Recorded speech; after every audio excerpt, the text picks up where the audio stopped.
Welcome to Cranky Live Sports Talk, where passion meets action. Hey sports fans, I am Cranky, and this is the Cranky Live Sports Talk, the podcast where we dive deep into the hottest topics, the biggest games, and the most controversial moments in sports. Whether it's football, basketball, track and field, cricket, or soccer, we've got you covered with expert analysis, insider interviews, and unfiltered opinions.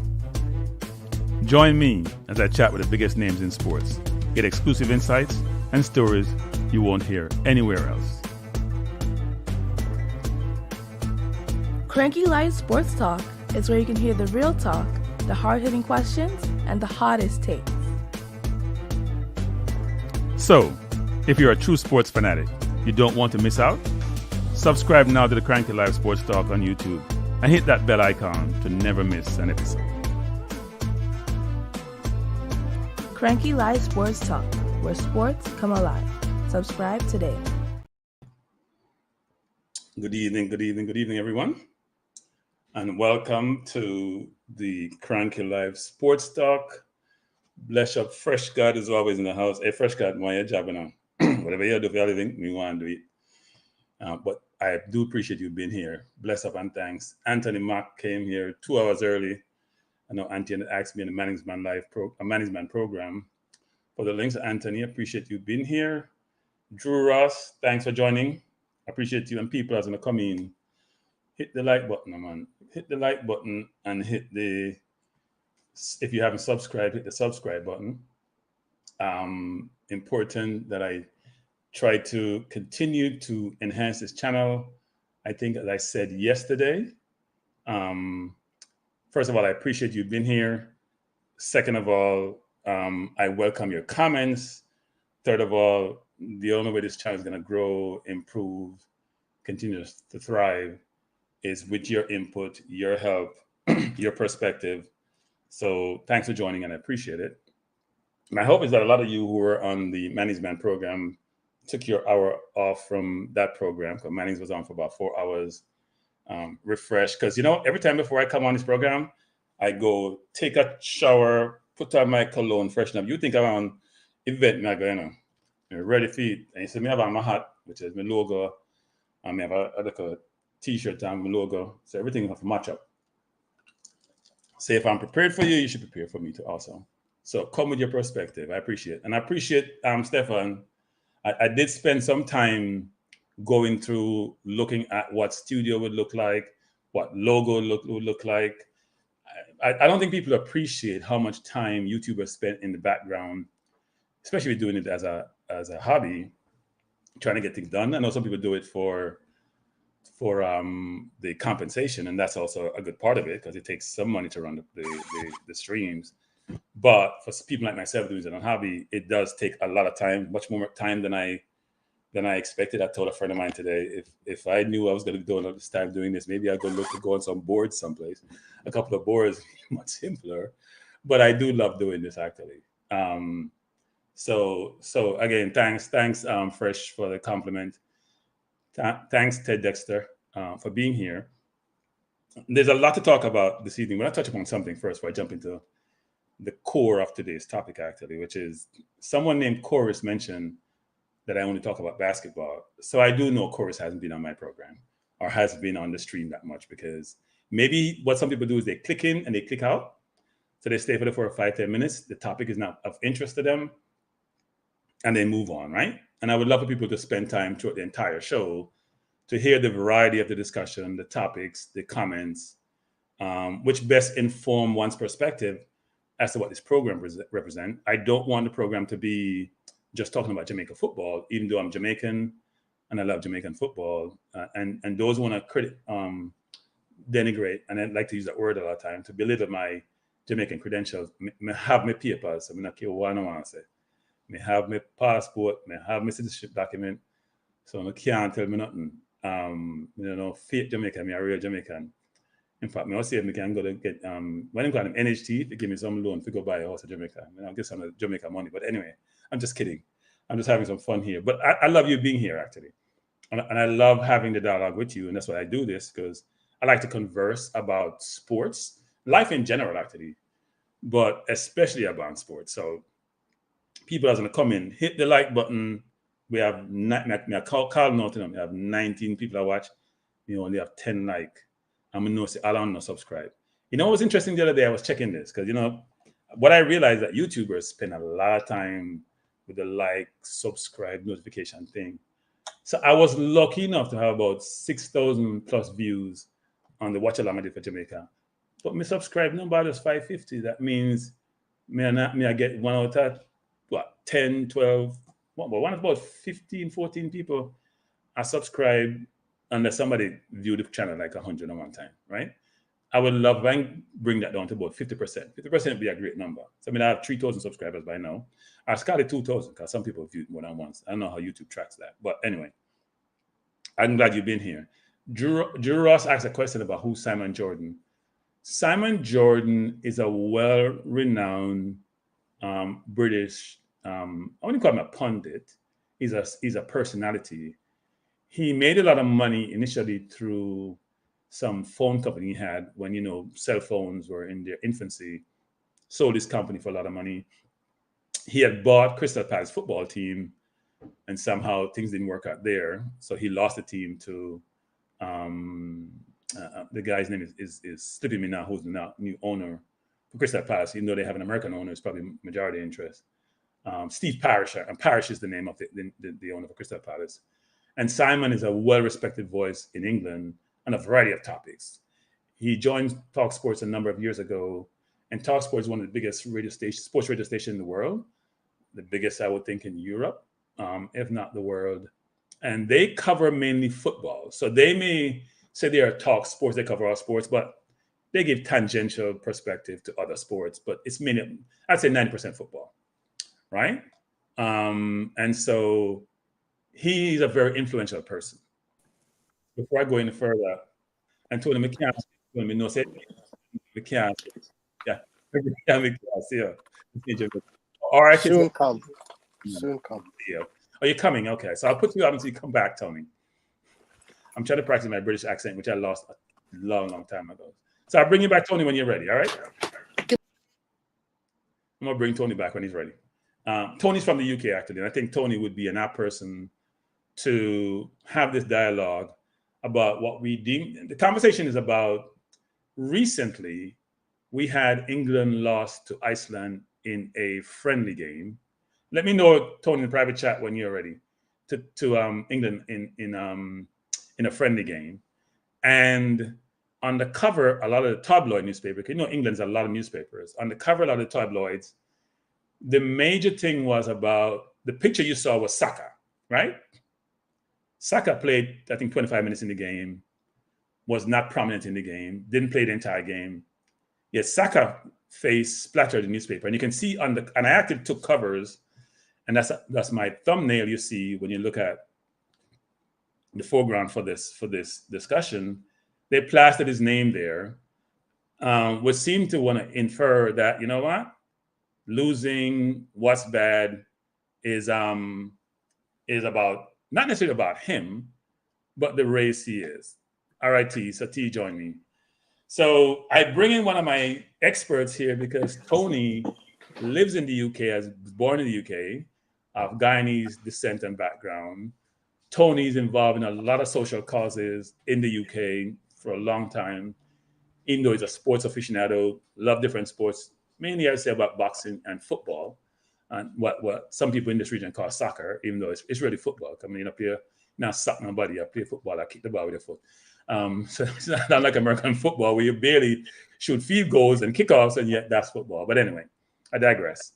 And so, Tony, the discussion here is around your perspective on the uproar that we have heard and seen more recently surrounding these newspapers in the UK and their portrayal of Saka, which has been now viewed as not just a Saka specific situation, but one pertaining to Black football players in general. And the historical view and the current view about the media, who are mainly Caucasian, let's be clear on that, and how they portray these players. You go look at there's very few Black writers you have out there. I think there's one that's always on TalkSport. His name is slipping me now. but the very few of them, most of these people are Caucasian, portraying black footballers who are a disproportionate number of Premier League footballers, because you know what? That's what they focus on. They do well in it. And some of them get a lot of flack for it. So Tony, your perspective on this. And we'll talk through it as you talk. Yeah, I mean, it's something that I've put up with and dealt with literally for my entire life. You know, the negative attitude and the way that the tabloid press specifically, and even, you know, what we have here in the UK is we have newspapers called red tops, and that's seen as a little bit more gritty newspaper reporting. So the papers that are included in that are specifically the Daily Mirror, the Sun, and the Daily Star. Then you have your more serious newspapers like the Daily Mail, which have a very poor record of racism. And then you've got the Express, the Telegraph, the Guardian, the Financial Times, which is, of course, a financial newspaper, but does do topical reporting on things. Then, of course, behind that, you've then got the TV, which is primarily the BBC, BBC One, BBC Two, BBC Three, Four, etc. ITV, which is the main competitor to BBC, and then you have these other channels which are sort of outlier, more type, sort of localized type channels like Channel 4, Channel 5, which don't have the prominence that ITV and the BBC have, because typically, for instance, when we're talking about major issues in the United Kingdom, let's say, for instance, the Queen died recently, your newspapers and TV coverage was primarily led by the BBC and the traditional press, which is the Daily Mail, the Telegraph, the Times, the Guardian. Okay, and then the remainder, Channel 4, Channel 5, and the red tops, the Daily Mirror, the Sun, they kind of follow on, but with lesser importance to the overall structure of UK press presentation. And what I've, you know, I'm 56 years old, and funnily enough, it's my birthday today. So happy birthday, by the way, Tony. Happy birthday. Thank you very much. You don't look your age. I think you've been aging well. It must be all that boxing you do. I appreciate it. Yeah, I keep fit. But yeah, essentially, we have had a checkered past with all of the press. And when I say we, I mean the black community in the United Kingdom. And that also extends to the Caribbean, because essentially the black community in the United Kingdom is in a big way a Caribbean community. You know, the majority of the black community in the United Kingdom came over in the late 50s and 60s as part of what is called the Windrush generation. My parents directly are part of that Windrush generation coming over in the early 60s. I myself was born in 68. And that whole generation has had, in the last 5 years, to suffer enormous heartache by the press and the United Kingdom government, because essentially there's been almost a witch hunt to find people whose very existence here in the United Kingdom was questionable. And as a result, we've had people expelled from the country and sent back to the Caribbean. And we've had all sorts of torrid law and legal rules put in place for that generation of people. Now, on the back of that, you've obviously got the press, which has served to be nothing but a perpetrator of miseducation,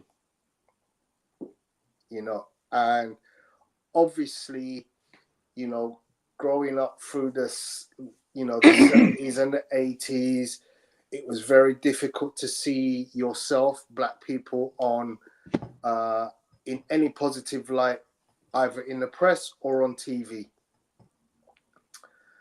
And we've had to go through a whole process of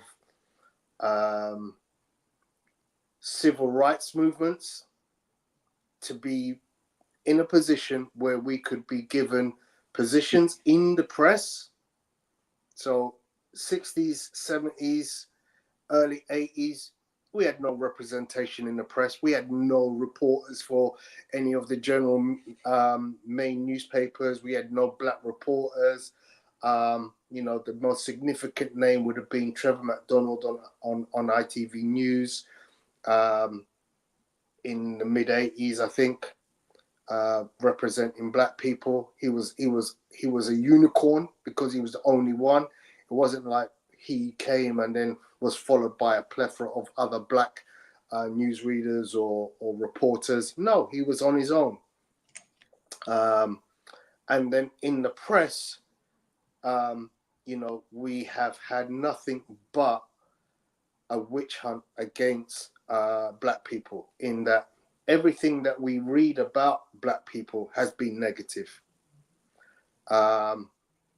So essentially, I've grown up through that, and I've seen the transition over the years of slowly, and I mean very slowly, the press becoming more diversive, becoming more challengeable, because at one point you couldn't challenge the press. If they said the sky was green today, you just had to go with it. You know, to this day, everybody kind of treat it as a joke. But if they tell you next week is going to rain for 5 days, expect the sun. And if they say expect the sun for 5 days, expect the rain. It's just a joke in the UK. Well, I cut you. I told you to say this. We are having some of that on a certain Fox channel in the US, and it's not coincidental that the person who owns a number of those newspapers in the UK, come from Australia, also owns some of these channels in the US, where people believe everything that comes out of it, and it's all propaganda. But keep going. It's not coincidental, by the way. So, hence, you know, lots of things have happened for civil rights in the United Kingdom. In terms of the press and how black people see the press, is very apathetic. You know, black people generally don't have any trust in government anymore. Black people generally don't go to the newspapers for their news, because it never used to portray us in any positive light. We created our own press. We have a newspaper, or a periodical, I should say. It's a newspaper which comes out once a week called The Voice. We used to have one called The Gleaner, which I believe you guys have in Jamaica. Yep. There was a UK version of The Gleaner that used to come out. I believe that periodical no longer exists here in the UK, but The Voice is still there. And that is pretty much the sum total of what we have by way of black-led press. We have music press like Rhythm and Blues magazine. We've had various magazines in our time that have come and gone. I can't think of anything to date that still exists, but it's topical. It comes and it goes. So as far as newspapers for positive reporting on black issues, we find it very difficult. And we find it difficult because the press has generally been very, very racist. So it's historical, from the Windrush era through the 80s to the point where we weren't being seen to have any representation within the press, to a point where it became slowly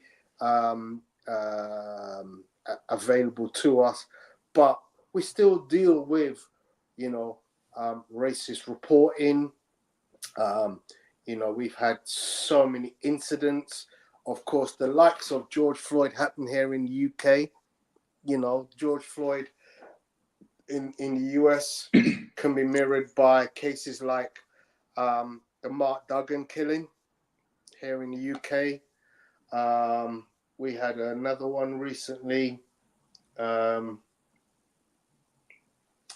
I myself was involved in a march on for that one, and I can't remember the gentleman's name. But we see the way things are reported, and we can see that there's clear bias towards the dominant society here in the UK, and that's basically based because the people who write those journals are from the dominant society here. Yeah, it's interesting, Tony, because I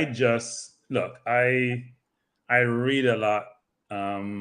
I try to be as informed as possible. I've worked in very, very diverse companies. And I've been involved in very interesting situations in those companies at the highest level. I will say this, and my teams have been extremely diverse. In fact, my teams are mainly, if I look proportion around them, I've had teams of 50, 60 plus people. I would say more time than half of them are women, and they're very diverse teams. And I will say that this perception that I'm perspective hear from people sometimes, like I'm hearing some people in the chat talking about, well, you're an Arsenal fan, that's why it's about Saka. People, let me just say this because I'm getting annoyed with that. The conversation has been raised. The level has been raised. You need to keep up. This is not about being parochial about teams. We're not talking about teams and Liverpool and Saka. It's a different conversation. You need to, that's why I'm here. Part of the reason why I'm here is to uplift the conversation. I don't care about no Arsenal, no Saka, no team. I'm here talking about social matters, which are involving sports, which we're talking about. So we're talking about, well, I've seen Harry Kane in the paper, and I've seen Foden, and I've seen Ben White, and no, that's not what the conversation is about. Listen to the conversation. Then I'll entertain your comment. But don't get me perturbed when you're talking about, well, this is because Arsenal, you're talking about Arsenal. The conversation level has been raised, and you need to keep up with the conversation. This concept of racism, and we talk about Simon Jordan, Tony, and talk about Danny Murphy and White and the conversation they had, because Simon Jordan, who I listen to a lot, by the way, on TalkSports, it's very interesting how Simon takes these things. He's like Piers Morgan, actually. You hear them, middle-aged white men, brilliant in how they are, but just look behind the curtain and you can see where they're coming from. If you can't decipher, assess, ascertain, and determine how they portray certain things, you would buy off on everything that they say. But what he did, and we'll go to the conversation with Simon, but keep going, Tony. We'll go to the conversation because I think it's a really interesting conversation. Yeah. So where are we at? We're at 2024.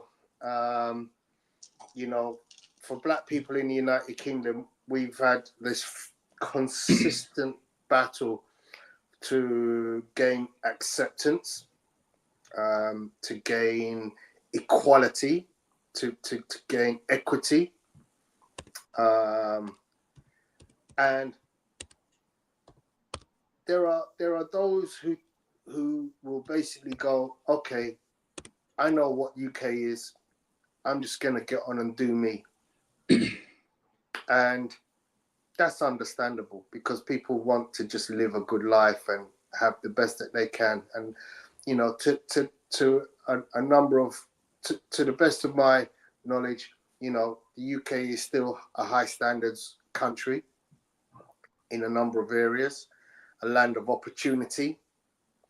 But there are still things that are around UK culture, UK policing, UK legal systems, which generally don't work very well for Black people. Well, the analogy could be drawn to the US, couldn't it? Yeah. And I think the intertwine of what's happened socially with sports, they're not mutually exclusive. They're very much intertwined. The society reflect what's happening in the sports, right? So you see, for example, and I'll have some examples and show you some comparative as we go through the discussion. with certain players of certain persuasion, other players of other persuasion, and how they're treated, right? There's a distinct difference about how they're treated, which is very concerning, very disturbing. So the key things you talk about, whether it's housing or education or criminal justice system, it's fundamental. I'm gonna give you an example, Tony. So I was born in Wolverhampton, right? I went to live in Jamaica at the age of 3.5. I had about 4 more cousins. So my brother and I went to Jamaica, about 4 more cousins who also went to Jamaica, subsequent to what I did, maybe 10 years later, right? I have a ton of cousins who live in Wolverhampton, ton of them, and family live in Wolverhampton.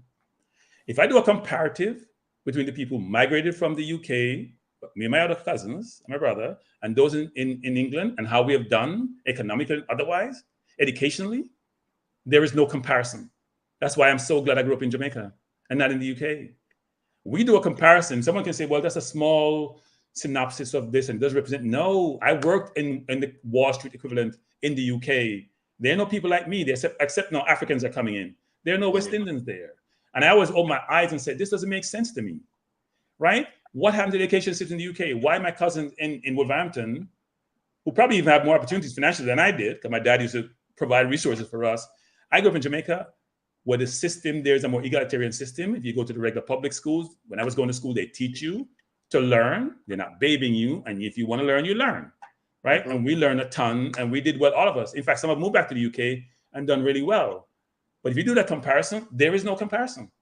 So I can equate to what you're saying about the opportunities there, which is a more first world country than Jamaica. And yet you can see that there's something inherent in the system, something institutionalized, which causes this problem.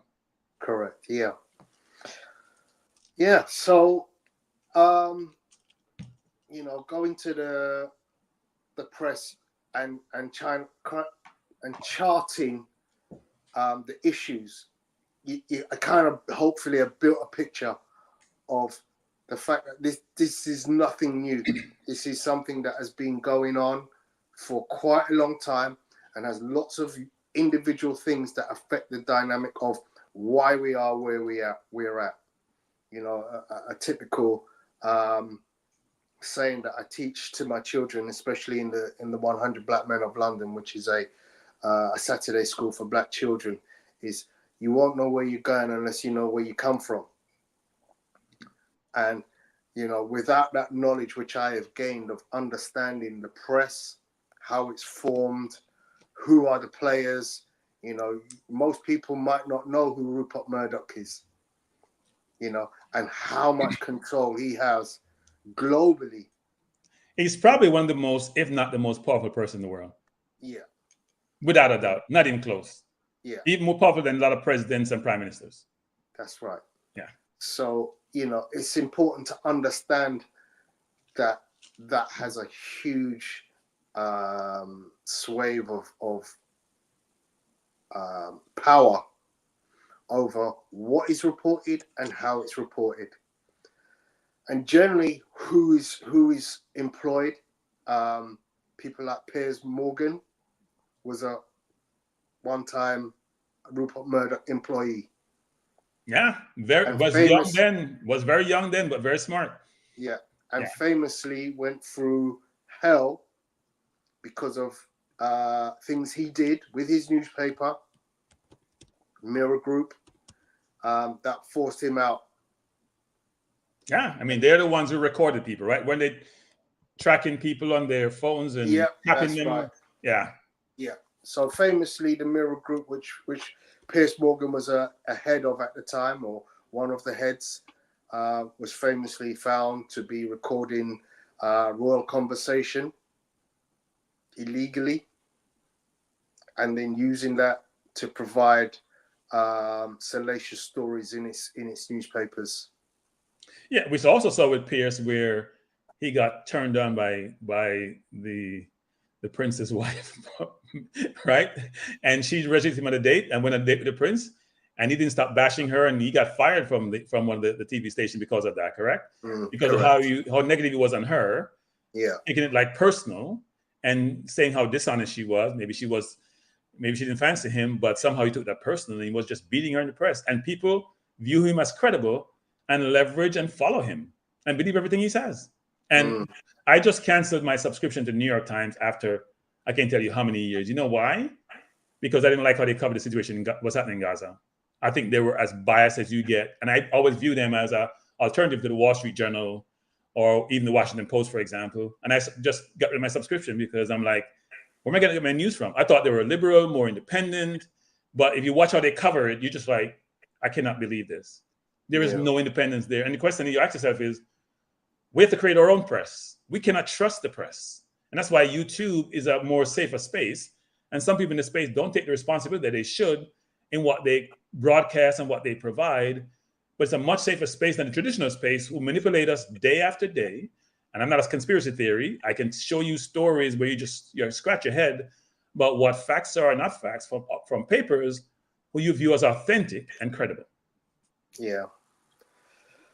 So yeah, we basically find ourselves in a situation today where, as a community, we're constantly being pilloried by the press. We're being associated as, for instance, right now we have this huge problem with knife crime. A lot of children being. Well, let me just stop you there, Tony. At least it's not gun crime.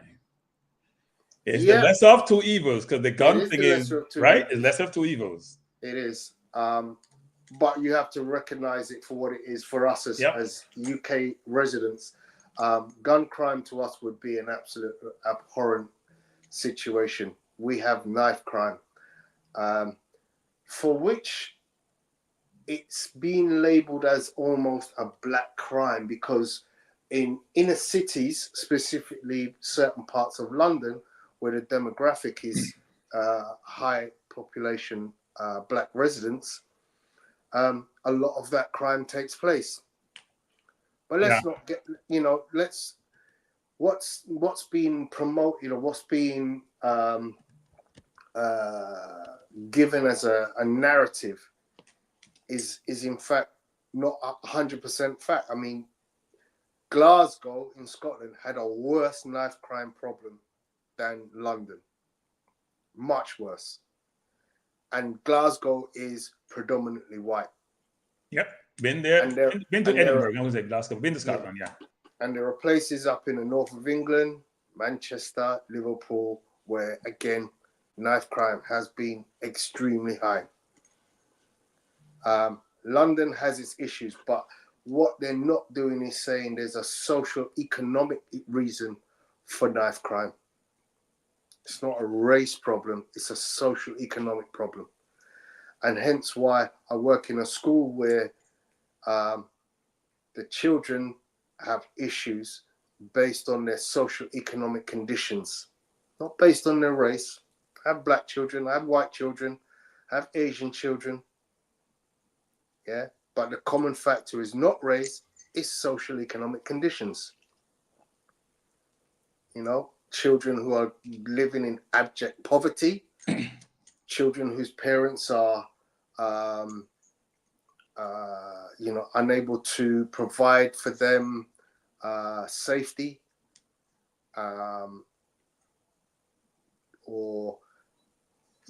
safety, because, they themselves are drug addicts, dealing with issues. So all of this paints a picture of a very how can I put it? I have to choose my words. It's a very poor picture of how the black community is seen because of how it's reported in the press. So let's translate that now to the Saka situation. Mm-hmm. Right? And it doesn't just start with Saka, because you remember in 2020, even before 2020, with Raheem Sterling, when he painted that gun on his leg, and there was a picture saying Sterling shot himself, whatever it was, because Sterling did it because his dad got killed when he was young through violence, and that was his sort of portrayal to his father, remembers his father, and he got slammed for it, right? Phil Foden always be shooting when he scores a goal. He fires gun when he shoots a goal. People don't realize it. Yep, he doesn't get slandered for it, right? We've had a situation with Sterling also when he spent money to buy his parents' house and how he's treated. Phil Foden spend money to do the same thing. He doesn't get slaughtered. Because I'm using the golden gun, and there's much more of that, right? Harry Kane missed a penalty that he kicked from Qatar to Tottenham. He got some bad press, but it wasn't the same that both on social media and regular press at the beating he got on this. We have a number of situations. So I go to the Simon Jordan situation. So I listen to Simon Jordan, recorded information, talks about it. Because White brought it up on their program. TalkSports is a program where, what's White's first name? I forget his White. Jim White and Simon Jordan have a program. It's a 3-hour program they run from, I think it's 10 to 1 in the UK. It's 5 to 8 my time or something around there. It's a 3-hour program they run. And they have a lot of guests on. They talk about issues, not just about sports, but social issues, FFP, things of that nature. Simon is a well-respected person with a lot of influence in the media and otherwise, given his background, given his history, given his intellect. What I realize about Simon is that whenever it touches upon race, yeah, you're in Jim White. Okay, that's you and Jim White. Excellent. That was last weekend in Saudi Arabia. Oh, so he was there for the boxing, because he mentioned they invited him at the last minute because they were calling them out. Him and Simon, right? They're very influential, very powerful. Jim White was at Sky Sports forever, and then moved over. When Sky started changing out people, he moved over to TalkSports. So when they have the race discussion, I go back a little bit about the race. Simon always used euphemism or watered information down when it comes to race. When the Queen died, and Trevor Sinclair, not Trevor Sinclair, it's a kid who played for, I think it's Trevor, played for Man City, played for England. I think it's Trevor Sinclair. Played for Man City, played for England. Not Trevor Sinclair. What's his name again? No, I think it's him. He played wing for Man City and for England. He was on TalkSports. Trevor Sinclair, yeah. Yeah. He said in a program, he said black people shouldn't mourn the Queen's dying, right? And he had a reason for that because of how, when she was running her monarchy, how black people were treated across the world where the British had the empire. Simon came on directly and basically said it was inappropriate what he said, basically. And basically canceled him for a while, right? You didn't hear him come back on TalkSports doing it. He was doing some commentary. They don't bring him back on TalkSports, right? Very important. Simon doesn't tiptoe around any issues, except when it comes to race. Simon will protest race being institutionalized. Simon will say, because the reason why we don't have a lot of black coaches or black managers or black people in hierarchy and administration is not because of race. There are other factors that road. And I'm saying they're not other factors, but he doesn't utilize race or say race is a main ingredient. In this discussion about the newspaper, he said, yeah, I'm going to paraphrase my sense. It sounds, yeah, I'm a little bit concerned about this. But he went on to almost make it say, well, we should hear from the editors and we shouldn't draw a conclusion.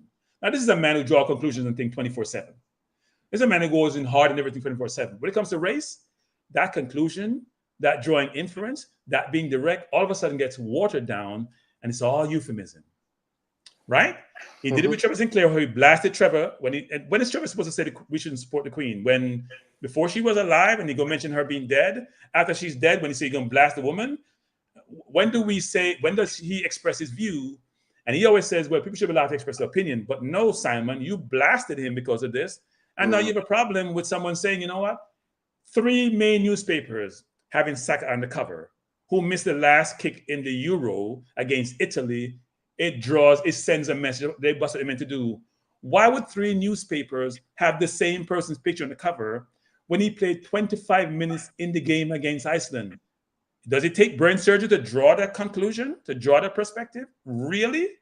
We have to then go around on edges and talk in flowery language about what this entails and what this represents? I do not understand that. That's why I'm calling out Simon, because Simon is a known commodity and his word matters. And if he came and said racism, people be jumping around. We know that they'd be jumping left, right, and center. Now, he brought on a person, I forgot, I have his name here someplace, to talk about this, a black individual. And both him and I'm gonna call out Righty about this. They also talk flowery.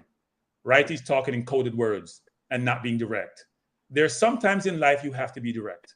You don't play games. You come direct. You don't talk about, well, here we go again. It shows in a certain narrative. No, Righty, you go in. You guys are racist and it's blatant and we're not playing games and we're not going to talk in circles And we're not going to be trying to show how cute we are with language and how we're going to be flower with our language. No, it is as clear as the ground I walk on. And I'm not going to talk in circles about this because it's disturbing, frankly, Tony. It's disturbing. Yeah. Very disturbing. I mean, it's almost a known thing now that in order to be successful in the press, you need to toe a certain line. Yeah. And this applies in a number of industries. You know, if you go into certain industries, you have to be presented in a certain way. You have to dress an appropriate way. You have to talk in a certain manner. You know, so, you know, some of those things are understandable. Some of them make absolute sense, but some of them are very nonsensical. Yeah. And it's after years of seeing these situations arise where you go quite clearly, this person is too opinionated. He can't be on TV in certain environments. This person is quite opinionated, but he's liberal, and he will be therefore an ideal person to have because he'll give you a little bit of pushback, but he's generally going to also be, you know, receptive to views and opinions that oppose his own or his communities.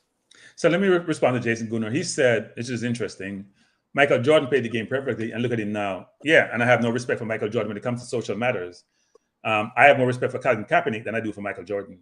Many years from now, people will remember Colin Kaepernick for the stand he took.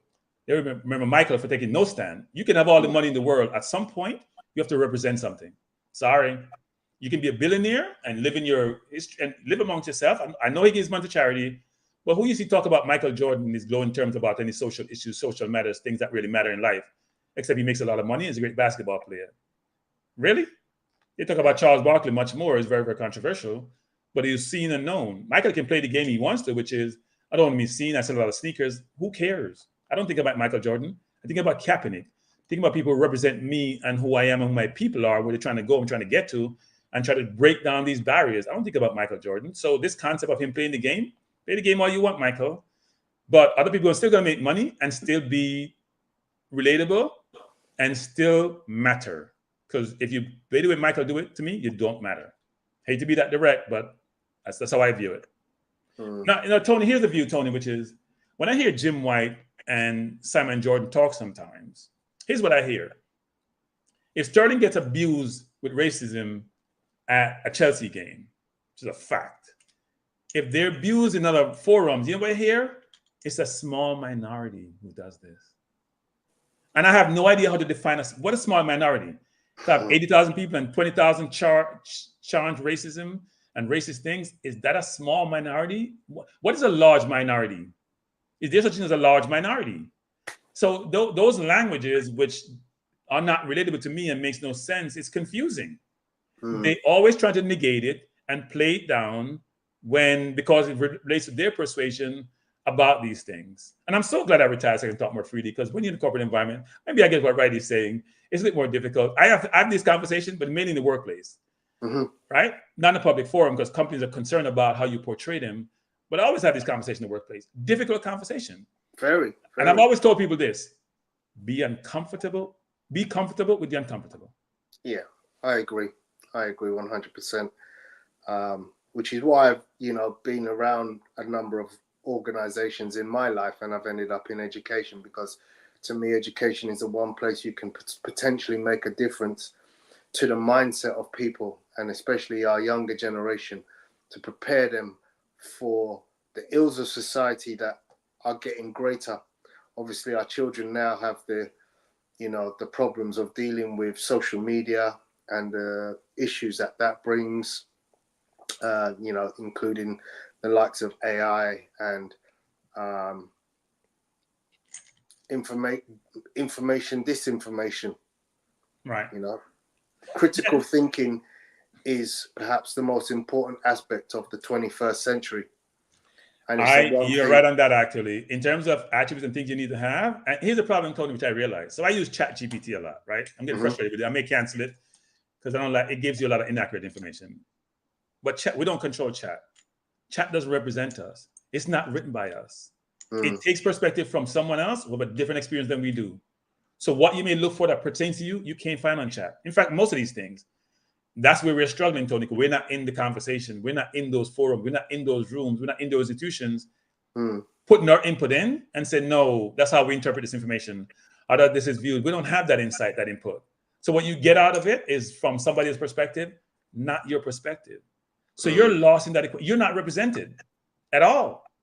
So these new tools that we're having don't represent us. So unless it's part of the whole general environment, if there's anything specific to you and your race and your situation, you're not going to find it. It's going to be for other people who are there writing the codes and generating these things, which is really interesting, actually. So I'm going to go back to Simon, actually, because I think he's extremely influential. I'm very disappointed in his perspective. It's from and here's what was interesting about the conversation, Tony, which people got to really sink into. First of all, I'm going to say this. Lewis Hamilton, bless up Lewis, he called the press out in 2020 when they berated Saka and Sancho and Rashford. He called them out, and he called them out. Let me read what Lewis Hamilton says. Lewis Hamilton recently called out the treatment of black English footballers by Saka by the British media following England's 1-0 defeat to Iceland. Despite Saka only playing the last 25 minutes, many publications used his image to illustrate the loss, which Hamilton and others saw as scapegoating the young black player.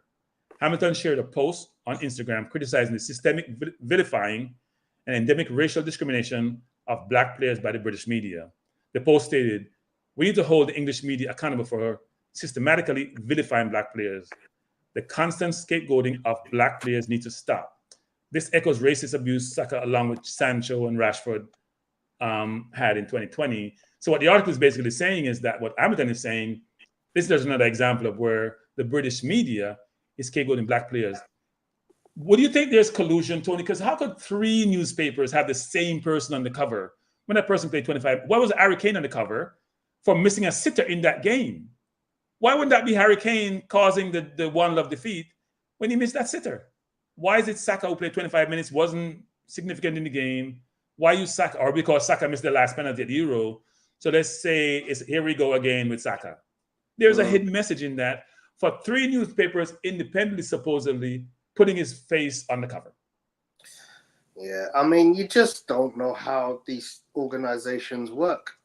Quite simply, I can't even comprehend the idea that they work together to decide on who they're going to use as the face of an article. But it is totally suspicious that 3 different organizations with no link between them, other than that they're in the same industry, picked the same player. When you There has to be, we talk about collusion in industries, right? Companies get together, they have an oligopoly, and they set prices, right? And sometimes they get in trouble with regulators. And so somebody needs to investigate it. It's beyond strange that it's Saka. And here's the thing about that, Tony, which is really interesting. People hear me getting excited about this because I'm perturbed. Here's what's interesting, Tony. A lot of people in the press and other pundits have been saying that, you know what, maybe we should have Palmer replace Saka. Right? Saka's game is no longer sure because the way Palmer's playing at Chelsea, Palmer should be on the right, maybe Phil Foden on the left, Jude Bellingham playing behind Harry Kane. That's what you're hearing, right? They're right and somebody's in the middle, put Trent in the middle. That's being allowed in the media. Palmer should play instead of Saka because he had a better season, supposedly, even though half his goals are penalties. And now Saka played 25 minutes because he's been injured. As we know, he's injured at the end of the season. And Saka is on the cover. Somebody need to explain that to me. Shouldn't Palmer then be on the cover? Even though we know Palmer has, African-American roots or black roots in his background, but his picture suggests someone different. Yeah. Why wouldn't they have Palmer on the cover? Or why wouldn't Kane be on the cover? I still struggle with that when Kane was the one who missed the sitter in the game. Yeah, I mean, it beggars belief, and it's just totally, difficult to put any kind of semblance around how that happens. As you said, you can't fathom the idea of collusion to a point whereby 3 independent newspapers are putting out the same player when you have so many other choices. You know, you'd kind of think if you colluded, you kind of go, well, you do that one, we'll do this one, and he do that one, rather than exactly. let's all do the same one. Let's all do the same one. Let's all portray the loser because he's the loser, right? Yes, they lost in the Euro final, but when they lost to France, it was Harry Kane who kicked the ball so far off the bar that I can't even find that ball. I mean, you can still go search in Qatar for the ball, you still wouldn't be able to locate it. It was so high and so far. So I'm not sure why we're beating up on Saka. And look, to me, it's disturbing. That's why you see me focus on this today. I was almost like the sole thing in my program because this history is there and we're seeing it manifests itself in all walks of society, how these things work. And now we have forums and voices to express our views, right? Yeah. Even though we don't control some of those platforms, but at least we have access to those platforms. So one of the big stories that has come literally at the same time as this story is that I think is worth mentioning is the imprisoning of 3 fans of Valencia Football Club over racist abuse of Vinicius Jr. During games at the Mestalla last season. Spain has directly gone out and investigated, found the 3 most, obvious candidates of the crime of racist abuse in the stadium, taken them to court, and put them in jail for 8 months. Right. A precedent which we have never seen before in the history of football. And one which I think has huge ramifications on racism in sport. Because essentially, it now gives us the ability to say, if they can do it, why can't we? Yeah. Yeah, I hear John Lawton's comment, and I love these comments, actually. Anything negative was a color play of Chloe Bonner, the proportion have tapped out. Yeah, you probably should tap out. I'm glad you tapped out. Because if you're in the UK, in a country where racism is pervasive, I've lived there, I was born there, I've seen it, I've experienced it, I know what it looks like. If you're going to tell me based on the history of the country and that there's still no remnants of racism, I'm telling you, you have your head in the cloud. And so if you want to tap out, please tap out. I have no problem with that. And people going to tell us that we focus on people on color. No, tell me where the Caucasian player gets racist abuse. And the racism, if you look at the pure definition of racism, it's mainly about authority, right? It's based on who's dominant, basically. If you look at the pure definition of it, not just because someone is anti-white or anti-black or anti-Asian. No, it's about power, right? That's what it's all about. And I don't see people who are playing getting blasted because they're Caucasian. I don't see that at all. So when you're saying you're tapped out because people of color, because you know what, it happens too often. It happens all the time. We're tired of it. And you know what we're going to do nowadays? You don't like it, close your ears. We're going to call it out. When we see it, we're going to call it out because now we have platforms to be able to do so. Before, we had nobody in the press to call it out for because they're the ones perpetrating it. And here's the misconception, Tony, that we have in society. That people in position of power or in certain roles are not like us. They're much more unbiased. They're much more independent. And here's what's funny about all these people, what we're seeing in the US, where people in the highest court in the land, the so-called Supreme Court, that means, you know what? It's above critique. It's above everything else. It's independent, objective, unbiased, doesn't do anything wrong. It does everything based on the merit.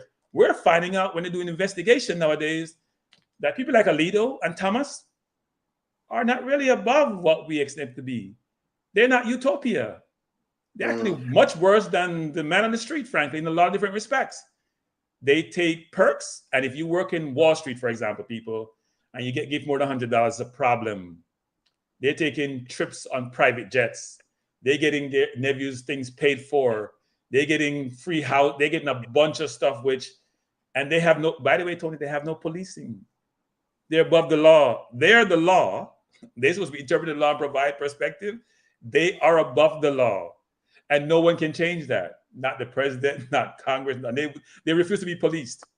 And yet, they appear to be, I don't use the word corrupt, but it's not far from that. It's concerning the way they operate. And this was a first world country, Tony. We look down on these people and call them banana republics. Are they really? Where's the true banana republic that we're talking about? If you're supposed to be a first world country, a developed country, with supposedly structure in your society, with where you're organized, and you behave in the way you do, and you have people. I'm digressing here, people, but it goes back to the whole topic here about how we're treated. Because when you don't have influence, when you don't have power, and power is just more than money. Don't believe that money automatically gives you power, because it doesn't. It's where you're in. What group are you part of? What situation you're in? When I was in public accounting, I was working on an engagement, and people may know the Gavitt Center in New York. It's a big location on the west side where they have convention, Gavitt Center, right? On the board was one of those people on the board, and he was talking about the U.S. election and who they're going to make president. Tony, he didn't talk about who's going to be elected president, Tony. Talking about who they're going to make president. Didn't know I was listening to the conversation. We're going to make president. So when we sit here thinking that we influence who becomes president and all that, we're sometimes clueless about how people work behind the scenes, about what groups they have that influence, about what money they have, who the money gets allocated to, about how they manipulate the general population. I listened to the conversation and I was aghast and amazed, because I thought, as a citizen, I could vote and I influence election. And I realized my vote was already determined and I have no influence in it.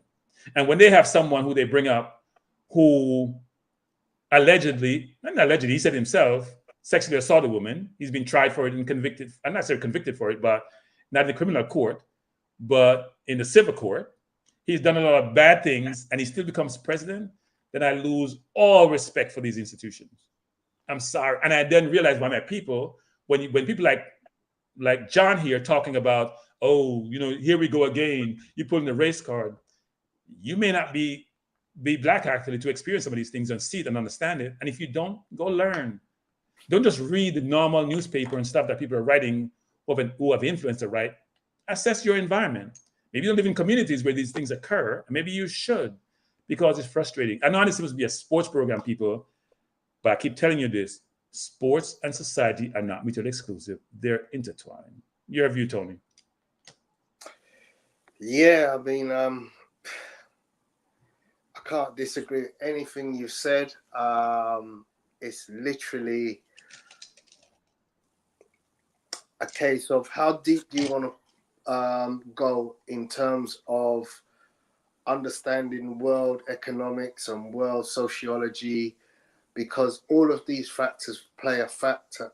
All of these factors play a part in the way we are, where we're at today. You alluded a little bit earlier to the way Ian Wright, for instance, is given opportunity to give his views, but he never oversteps the mark. Whereas if you look at, say, John Barnes, he's a lot more outspoken in terms of his views and his breakdown of the inequalities in sport and society. And occasionally he'll get called into certain areas. I look and globally I look at certain people and I go, look, Kyrie Irving. You were talking last week about Kyrie Irving being the black sheep and being given the worst treatment by the press because of his views on a particular book, which he doesn't publish. And which is on Amazon, by the way. Which is there on Amazon, the biggest bookseller in the world. Yeah. I've not pulled the book. I've not said, oh, we're pulling that book. No, it's still there. But yeah, Ian Wright has his detractors here in the United Kingdom, a footballer who played for Arsenal very famously, as a very high profile, was a very exuberant player. And he's a very, well-respected individual in the UK because of his contribution both towards Arsenal and England as a player. He was very patriotic, still is very patriotic. You almost can feel his love for his country when he talks. And out of the blue, I don't know if you're aware of this, today Ian Wright appeared in a pair of roller skates and a dress.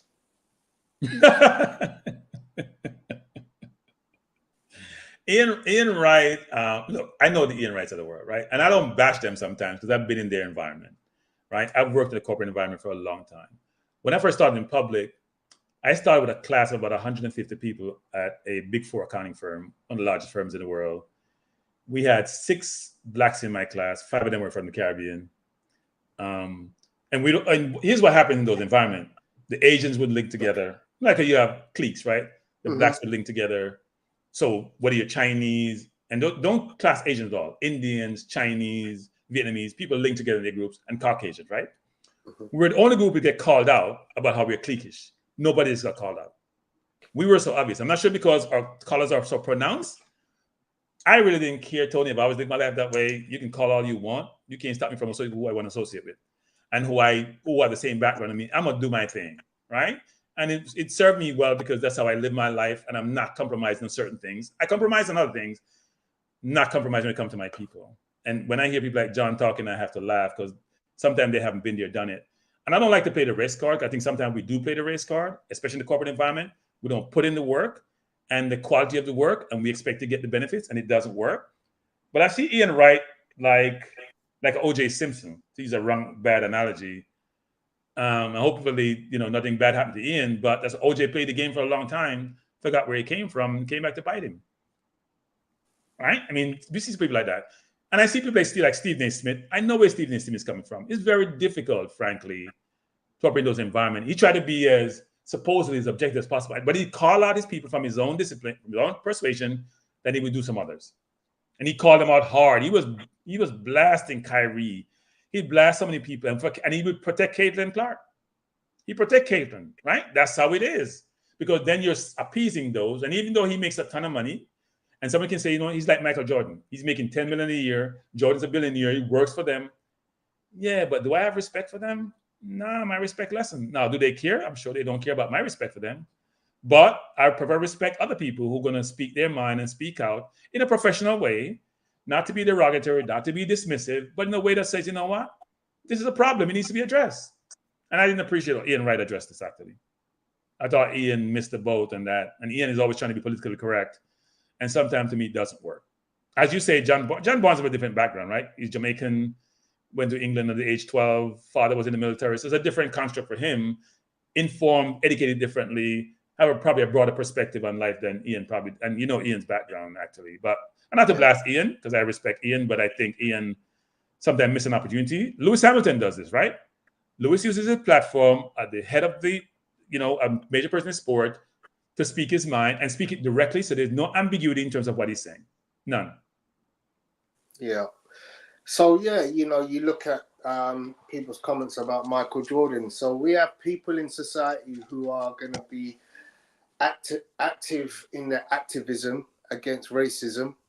And then you've got people who are going to be more liberal or conservative in their views and will toe the party line. And that's where we're at. We're in a situation where we have the news as officially given to you by the BBC, which will tell you that Winston Churchill was a great man. The man who led to death to 1 million Indians dying of starvation, that same man. There you go. William Churchill, whose statue stands outside the Houses of Parliament in London, is a great man. Well, yeah, he's great to a certain segment of society. He's not great to black people. He's not great to Indians. There you go. Yeah, not great. You're not great to. So your great leaders are not our great leaders. Yeah. In fact, we loathe some of your great leaders. Loathe them. Right? You think about all the people who write the U.S. Constitution. A lot of them slave owners. Why would black people be valuing these individuals and think they're the greatest things in sliced bread? Why would I think they're the greatest things in sliced bread? Well, my ancestors got annihilated by some of these people. Mm. And the people can't understand it. They don't want it to learning history book. They want to change history. As we see in Florida with DeSantis, they want to change history because it doesn't suit their narrative. Yeah. And it makes them look bad. And they want their kids to realize how awful some of those ancestors were. Yeah. Really interesting. And that's very much part of the society which is now there. We have the ability to have discussions like we are having now outside of the mainline press, where we can talk about and reason with critical thinking about the reasons why things are happening the way they are happening to the people that it's happening to. Yeah. Now, and look, I know it's late for you, Tony. I do appreciate being here. I know you're well informed on these matters and very socially conscious and not only conscious, involved in like the 100 Black Men situation and other activities. You're a teacher. You teach, you educate, you inform kids actually, which is very, very important, especially in the school system, for them to learn the right way and to be educated the right way. And I think in England, it's sad in some instances actually, how some of these kids are just left by the wayside.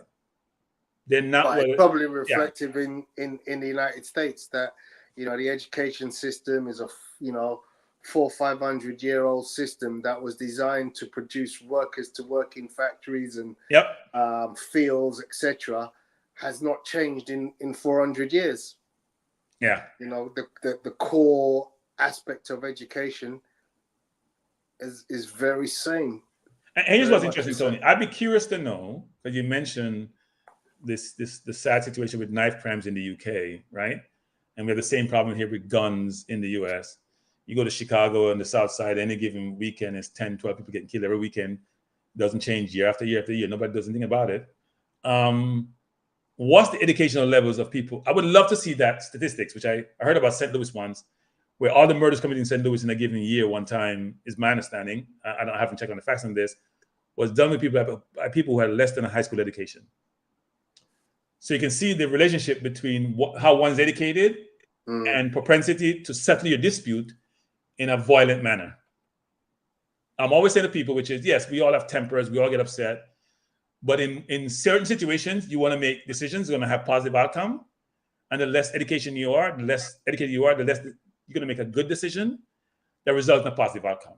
I'd be curious to know in the UK how that situation relates to people who may commit these violent crimes. How well have they been educated? And it's not to knock people. It's like, you know what? If the education system works really well, I'll learn to make better decisions. Yeah. And I won't have the situation I have with my jails being overcrowded, people killing each other, and how pervasive that is in the UK system. As we know, as you say, in certain communities, the poverty is real. Yeah. So you could basically just draw a straight line between poverty and the rest of society, because you will find that the majority of assailants of crime are from below the breadline or below a certain social economic category. Right. And people, let me say this to you. I am against any situation where human beings are not treated fairly, no matter what their race is, right? Whether they're Indians, whether it's what's happening in Gaza in the Middle East, what is happening with India between Muslims and Christians and Hindus, whether it's where it's a social situation where poor people are not getting opportunities. I am all for fairness and to allow each person on this earth to maximize his or her potential and create opportunities where they can do so. That's how I live my life. That's how I'm going to live my life until I leave this earth. And I'm not changing my perspective. Now, it's closer to my heart and it's closer to me when it's someone of my persuasion. And that's why I'm going to start a social channel to talk more about this. And now some people in sports channel don't want to hear these things. They're like, I have this situation in my daily life. Cranky, I don't want to hear these things. I want to talk Jamaica football 24/7, 365, 7 days a week. I must admit, I can't talk Jamaica football 365. I'll lose my mind. I like diversity in my life and variety and flexibility. I'm not doing that, even though I love Jamaican football, right? But I think some of these matters we talk about are not exclusive to sports. They're intertwined with sports. They manifest themselves in sports. It's just a reflection of society at large. And they have to be discussed. And I see that happen sometime in ESPN, frankly, when some of these situations come up with Caitlin Clark, for example, about how she's treated by other women in the league and, how they're treating her poorly. Is it because the people there are jealous of her? Is it a race situation? Sometimes it's hard to discern those things. But there are situations like the Saka situation, which Demo disagrees with, and it's Demo's view, because he says that other players were portrayed who are not minorities. But I still don't understand. And here's the thing about that discussion. Danny Murphy said he was uncomfortable. When they were going through the discussion, he's like, as a middle-aged white man, when I see this, it doesn't make any sense to me. I'm not comfortable. While Simon Jordan, the more learned person sitting there talking about, oh, I'm slightly concerned. I'm slightly concerned about this. Well, Danny Murphy sitting there saying, this is not comfortable for me. And by the way, Demo, he plays for Liverpool. He was a Liverpool player and an England player. He was an Arsenal. So you seem to be equating this to teams. If he can sit there objectively, and Danny Murphy can be objective, and I disagree with Danny sometimes, especially on VAR, can sit there saying, this is not comfortable for me. What's the rationale for this? Why would 3 newspapers be doing this? And he's having a discussion with Simon and Jim White. Then you ask the question, and Jim didn't provide a perspective. Jim always threw it out there, and Jim generally plays the middle. Yeah.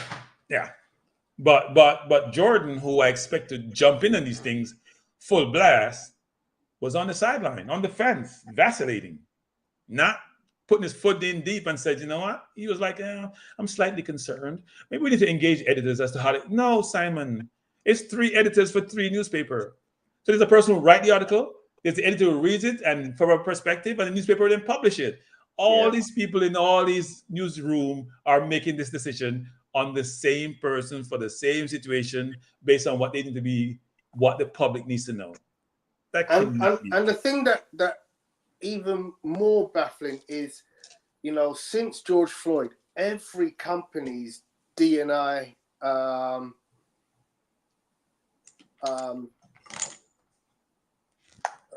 group of people, the people who basically have been employed to look at D&I within the organization, which is diversity and inclusion, they have become almost like the barometers of companies now, to the point where they have to be involved in every aspect of how you do things, where you do things, who you do things with, what charities are you associated with, how you project your company in social media, how you project yourself advertisement wise.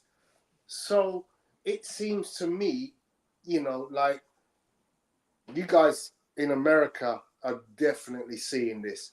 You can't have an advert now without a black person involved. Yeah. They have to have it. The days of all white adverts are just done. Let me just address this, Tony, by, I can't even pronounce the apostate Ja Chelino. You're crying racism, but when it's white people, when are you getting laughed at by the media? Then it's nothing. I don't know. I can't call myself racist when I'm talking about a black person. The person doing the writing by the media is white, talking about other white Caucasian people. I'm confused about your comment, Chelino. Maybe you need to elaborate and clarify, because I'm totally confused. Sorry, Tony, go ahead. Okay, so let me try to see if I can make sense of this. So we cry racism when it's white people. You cry racism, but when white people are getting laughed at by the media, then it's nothing. So this is something I have to deal with on a regular basis, because it's basically like the definition of racism, because it's almost as if you don't really understand the definition of racism. Well, in a pure definition, blacks cannot really be racist because they're at the bottom of the race ladder. Right. In the pure definition, black can be racist. But racism is evolved to mean something else than what the thesaurus definition entails. Right? So just to help Mr. or Miss Chelino understand the logic here, we only say these things about the treatment of black people and cry racism because it has a detrimental effect.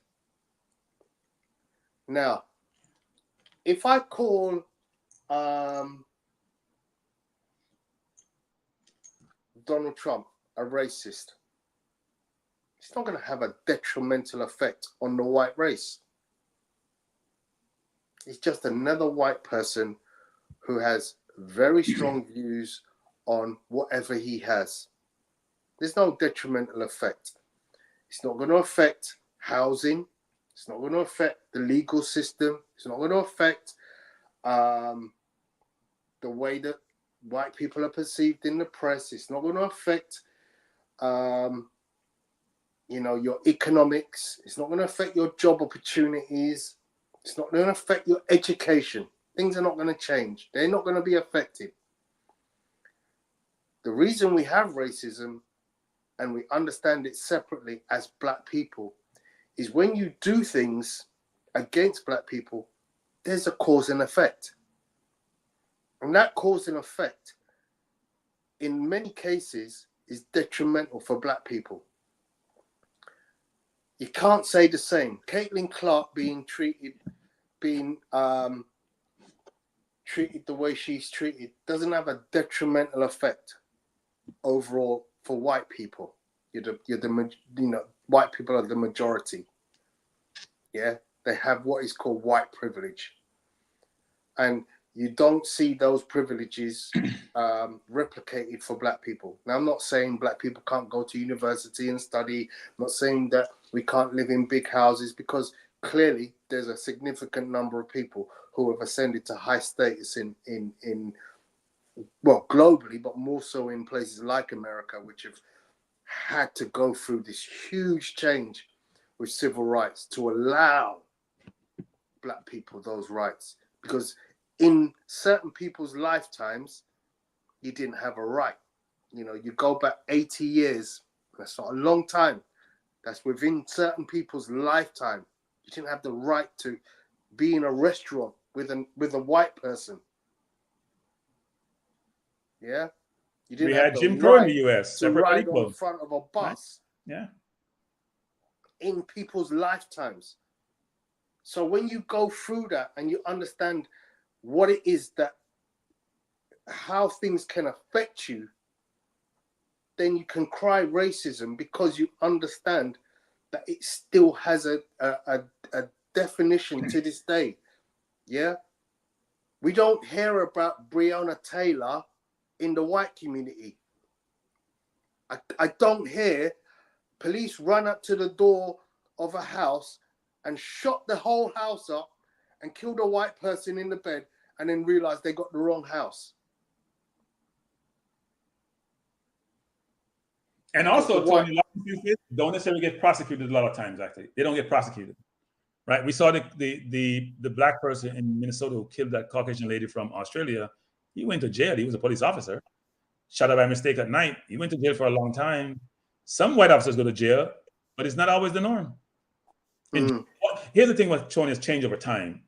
This thing here, the phone, this camera thing, is changing lives in a lot of different ways. Because what was happening behind closed doors is now being brought to light. And here's the definition of racism, people. Because sometimes we just think racism is just about, I'm against another race. It says characterize, this is the thesaurus, Oxford Dictionary definition, characterized by or showing prejudice, discrimination, or antagonism against a person or people on the basis of their membership in a particular group, racial, or ethnic group. Typically, one is a minority or marginalized, right? That's why typically you think about racism. As you said, is you being racist, how does it affect me and those who are like me, right? If it doesn't have any implications for you, it's basically, to me, noise, not effective, doesn't marginalize me, because I can't marginalize the majority or those in a position of power when I have no power. So when I see Chelino and John in this group chat, and Chelino calling people idiot, and it also takes one to know one, Chelino, because I've said in my platform, I don't want anybody to be disrespected. We can debate, we can get perturbed, we can have some, we can probably even get loud if we so choose, but I don't want anybody to disrespect anyone because of their views. You have your views, and we may not agree with your views, and we provide our views to counter your views, and you want to debate these views, but don't come here and call anybody an idiot because you don't agree with them. Or because telling people to read a book when you look like yourself, you haven't read one. And the one you have read probably is written by someone who's like you and have your views. So you tailor your perception and perspective based on your learnings, and you have spent the time to evolve your learning to look beyond what's in front of you. Because what some of us have done is spend time trying to learn from different sources, from different environments, from different people, being in certain circles, in certain environment, and garner and collating all the information to inform us. So don't call us idiot.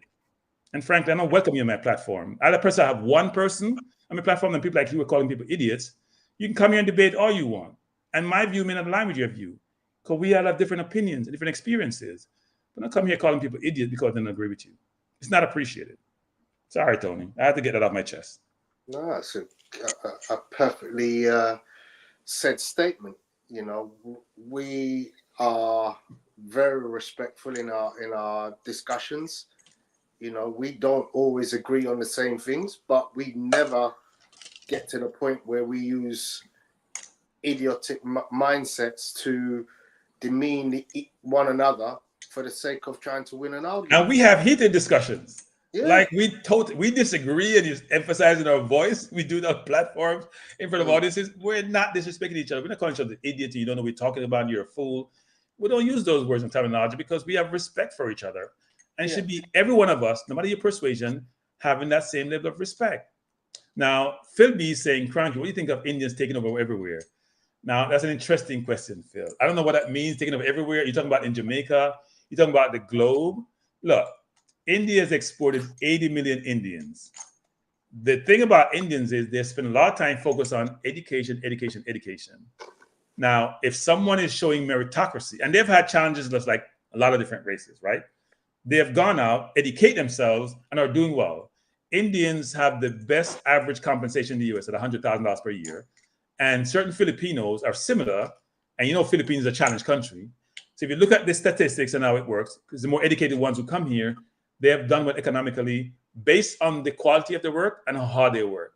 I'm not going to envy anyone in the US who come here as immigrants and do well because it's hard, because they're not the majority, right? I don't envy anyone, period. Whatever your persuasion, who you do well because you've worked hard, you've invested in yourself, and you do well. If you talk about in Jamaica, that's something Jamaica has to deal with, which is, are Indians coming in, have resources? The question you're going to ask yourself is not, are they taking over, is, why aren't we doing as well? That's the question, Phil. What are we not doing that we need to do? So sometimes the systems preclude us from doing certain things, and it's a fact. It's not just because we play the race card.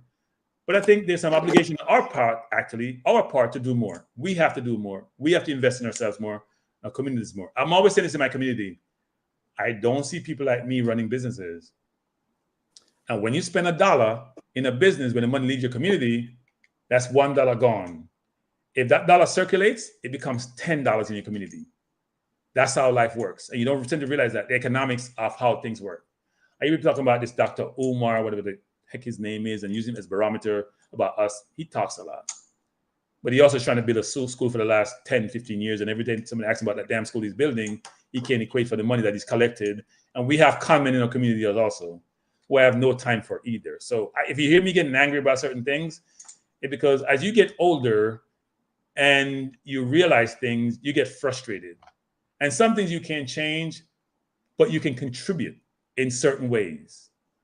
You can contribute. If everyone contributes in a positive manner, you understand slowly but surely how things change. Whether it's platform, whether it's community involvement, whatever you do, if you're contributing positively, every penny helps, or every dime helps, because you need the totality of the contribution to effect change, and we all need to contribute to that change in a positive light, not a negative light. Okay, so I want to talk about this. What do you think of Indians taking over everywhere situation? It's not that they're taking over. It's just that we are seeing a prominence of their hard work in society. Hard and smart work, by the way. So and areas of focus. Yes. What you have to understand is India is a school of excellence in the world of technology. Yeah. It's funny because I was watching an article today about it was actually a documentary about Saudi Arabia, but in the middle of the article, the gentleman who was narrating it said, America struggles because it doesn't have the same exports that other countries have. And he mentioned, China clearly, has an expertise in its ability to manufacture. So they may not have the resources of other countries, but they can manufacture at an astronomical rate that makes them able to export the products that they export. Japan has an export of high quality technologies. They make vehicles, they make hi-fi and computering and stuff like, very high-tech equipment to a very high standard, and they can export it at a high rate. Saudi Arabia, oil, and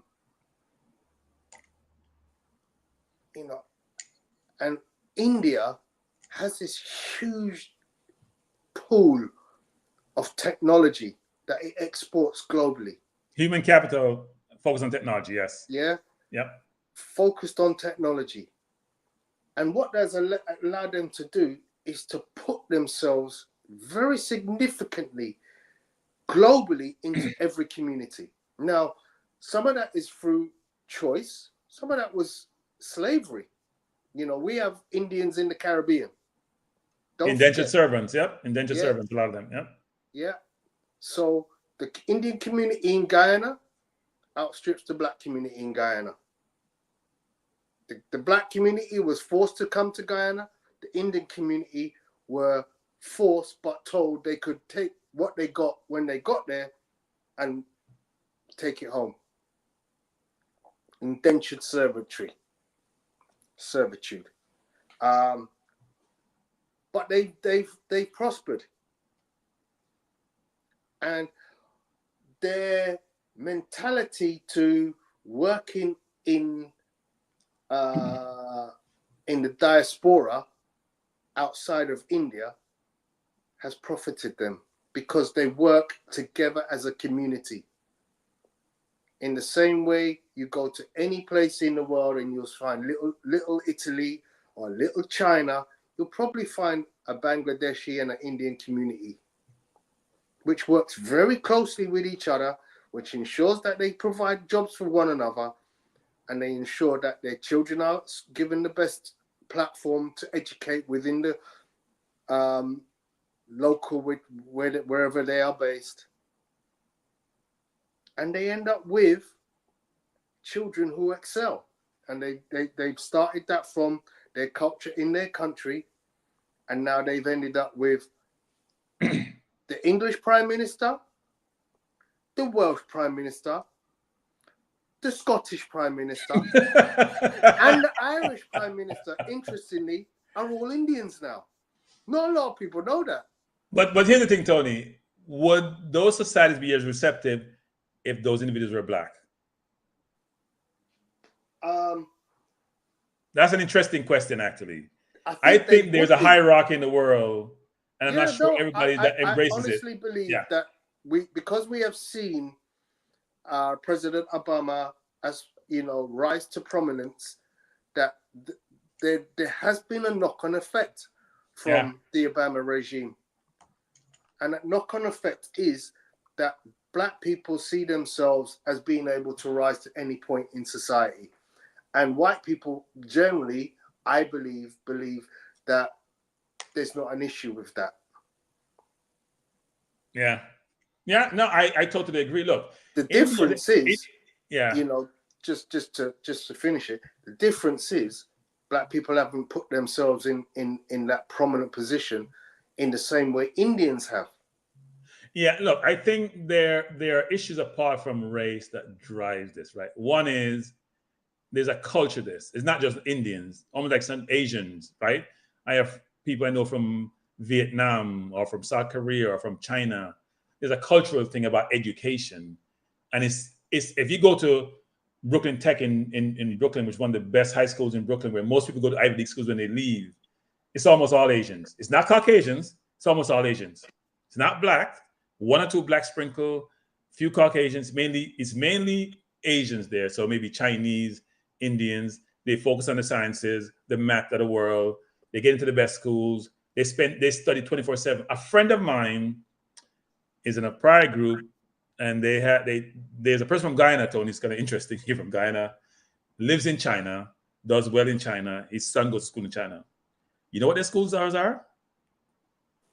7 to 9. Tony, that doesn't include homework.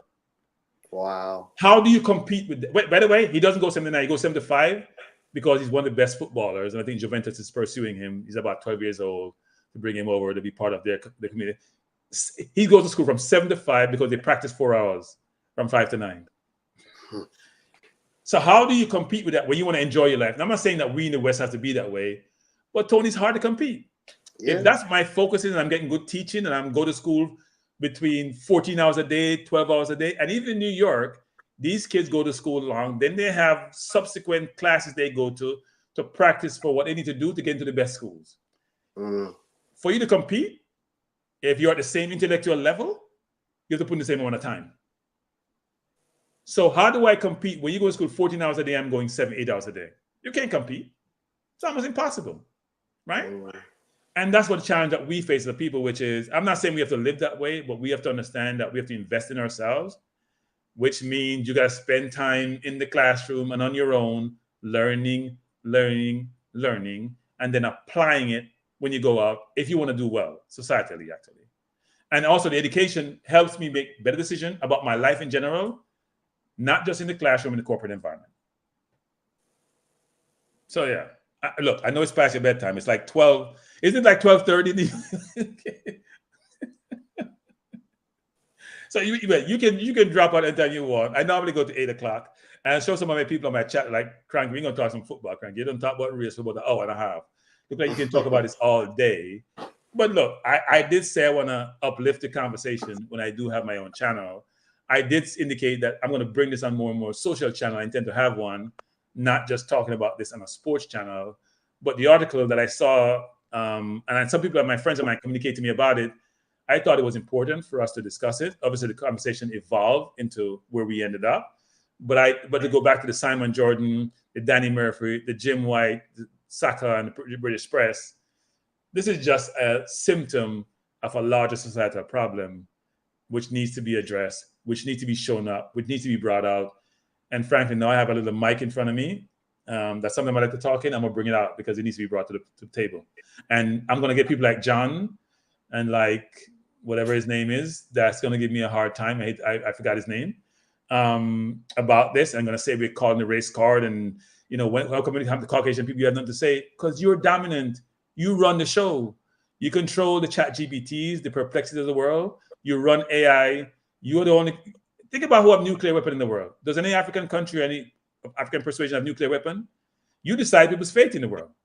The nuclear weapons, apart from India and Pakistan who have it, and now we see North Korea, Black people don't have no nuclear weapon. Black people don't control Africa, even though they live in Africa. So when you're saying that we're calling the race card because we live it, we breathe it, and if you're not Black or of some minority group, you would not understand. Like a man trying to say you understand a woman having a baby and the pain she feels. No, you don't. You may project it and think you do. You have no idea. So anyway. I mean, this is such a deep subject. If you really, we haven't even discussed Africa and the colonization of the continent and absolutely. That's on my social channel, Tony. We'll have a lot of time to talk about these things. Yeah. Like dig deep into them. What happened in the Middle East? What happened in Africa, in the Caribbean? Yeah. These things, they don't have a complete differential in terms of when you have a discussion about racism. Yeah. It's not like you can just turn around and go, well, let's forget about Africa. No, because it has a significant bearing. It's all intertwined. It's all intertwined. Bukayo Saka is of African extraction. And Tony, here's the point we are making actually. So there's an end to this, people, which is we're saying to those people in this jurisdiction, like, guys, you need to come home. We're tired of you representing people who don't appreciate you. You go play for England. Saka is Nigerian, right? Nketiah is Ghanaian. At some point, I know the administration is a challenge, but maybe you change the balance of power in football if you play for the country of your ancestors, or if you where you descended from. Maybe you change the balance of power. Maybe you get more respect because you've done this. Maybe people start saying, you know what, we can't afford to make these people perturbed, so we're gonna walk on needles around them, because if we make them upset, they're not gonna play for us, and we may not win. And we know how people love their football, or the English society love their football. You imagine for all the black players who play for England or play for Jamaica, for example, the Kyle Walker, the Theo Walkers of the world, how good Jamaica would be, the Ivan Tonys of the world. Maybe we change the narrative. And don't forget, France won a World Cup with a team exclusively made of African players. Yeah, that's what I'm saying. If these players decide, you know what, we're not going to play for you anymore because you're not treating us right in the society, it'd be amazing how that changes. And they say, well, you can't play in my country, but you know what, the MLS will welcome you.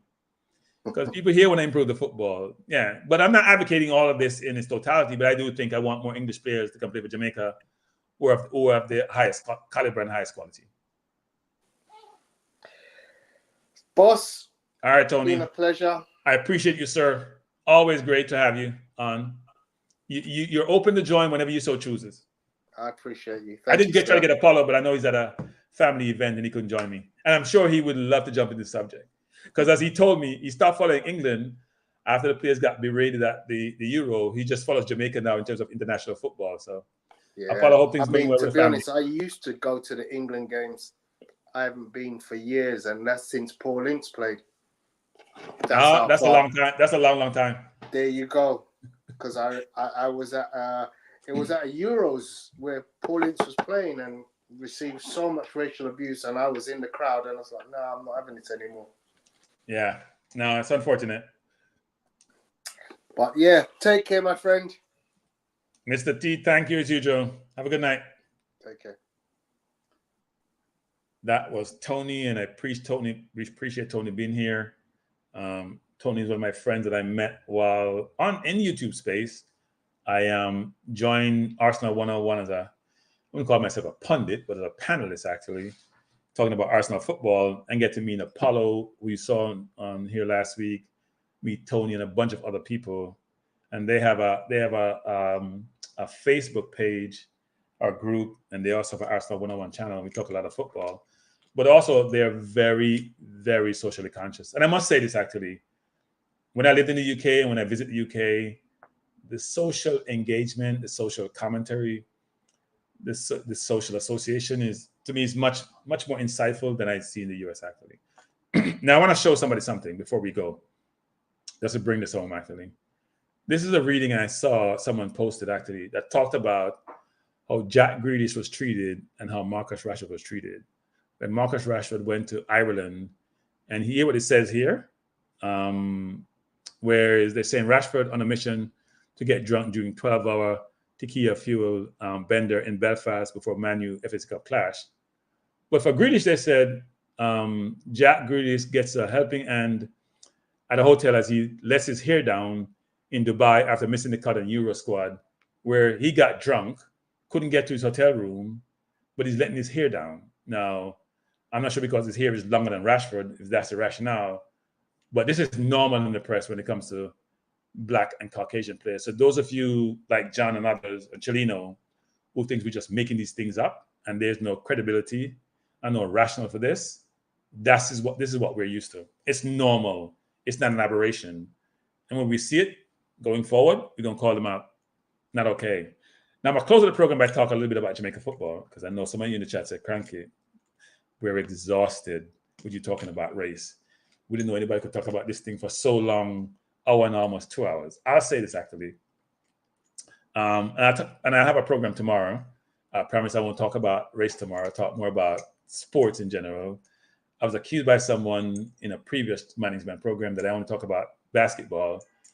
Those of you who have been with me since the inception know I'm a sports channel. I'm not a football channel, and I'm talking about soccer channel. Secondly, I think football has been the most prominent discussion that I've had compared to any sports since I've been doing this for a week and a few days. Third, I do talk basketball. It's NBA finals. I live in the US. I love basketball.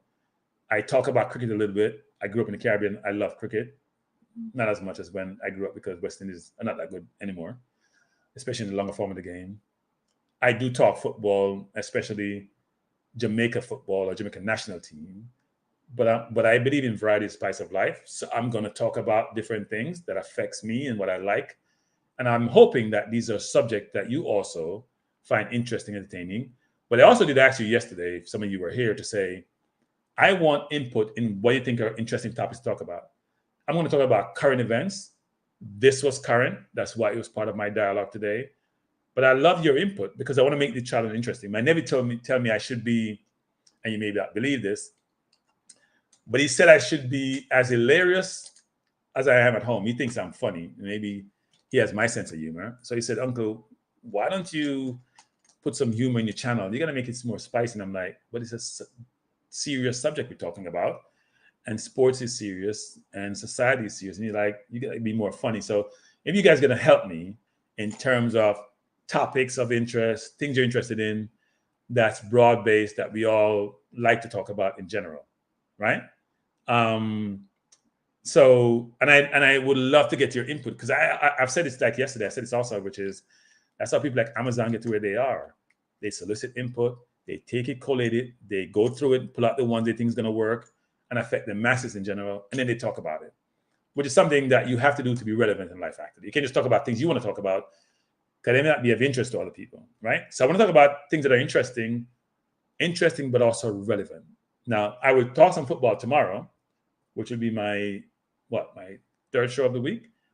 I'm talking football tomorrow and Jamaica football because the Copa America squad will be announced, right? So it'll be interesting. That'll be announced. Jason Gooner, I saw that comment, but I can't talk about things until I do my research, Jason. So I did see something in the general about Queen Africa's comments, but I'd like to go do my investigation, do my research before I come in a public domain and espouse my views on these things. I don't have enough information about this to have a very good conversation about it. And I don't want to talk topical about this subject. I like to dive into them. And so I'll come back to you, Jason. So hold that thought, Jason, and maybe you can pull me up on it again later on during the week. Tomorrow, I'm going to talk some football. The squad is being dropped. I'm going to give you my views on the squad when it gets dropped. I think it's been dropped. Maybe it's been dropped. I think Manny's Man said 7 p.m., which is not good because my show starts at 6. But we'll have to see how that goes. So Jason says, fair enough, I think you would enjoy seeing. I'm curious to know, Jason, the totality of that. But I do want to hear it because, I mean, I do want to start current news a lot of times, right? We can't just talk Jamaica football 24/7. There's a larger world. We love Jamaica. We love the football. I didn't talk JPL. I am going to start something called Coach's Corner. And I hope you guys say you're interested in football. We didn't have to learn football. We should just talk about football in generalities and not dive into it. So I want to have coaches, and I'm going to get commitment from them first, maybe one or two, who I respect and who is recognizable, have them come on. We're going to talk through football in a more chronological sequence, meaning let's talk about football strategies. Let's talk about players and how you select players. Let's talk about how you assess players. Let's talk about system of play and style of play. And today we're talking about, counterattack and transition. Let's talk through these things in specific more details and spend time on them. I want to be educated, and I hope you get educated. We want to talk about these things, right? So I want to bring these coaches on, and we talk football in detail, not topical, right? We want to talk about inverted. What does inverted provide you? You see when I did the interview with Rudolph Speed, who, by the way, I respect a ton.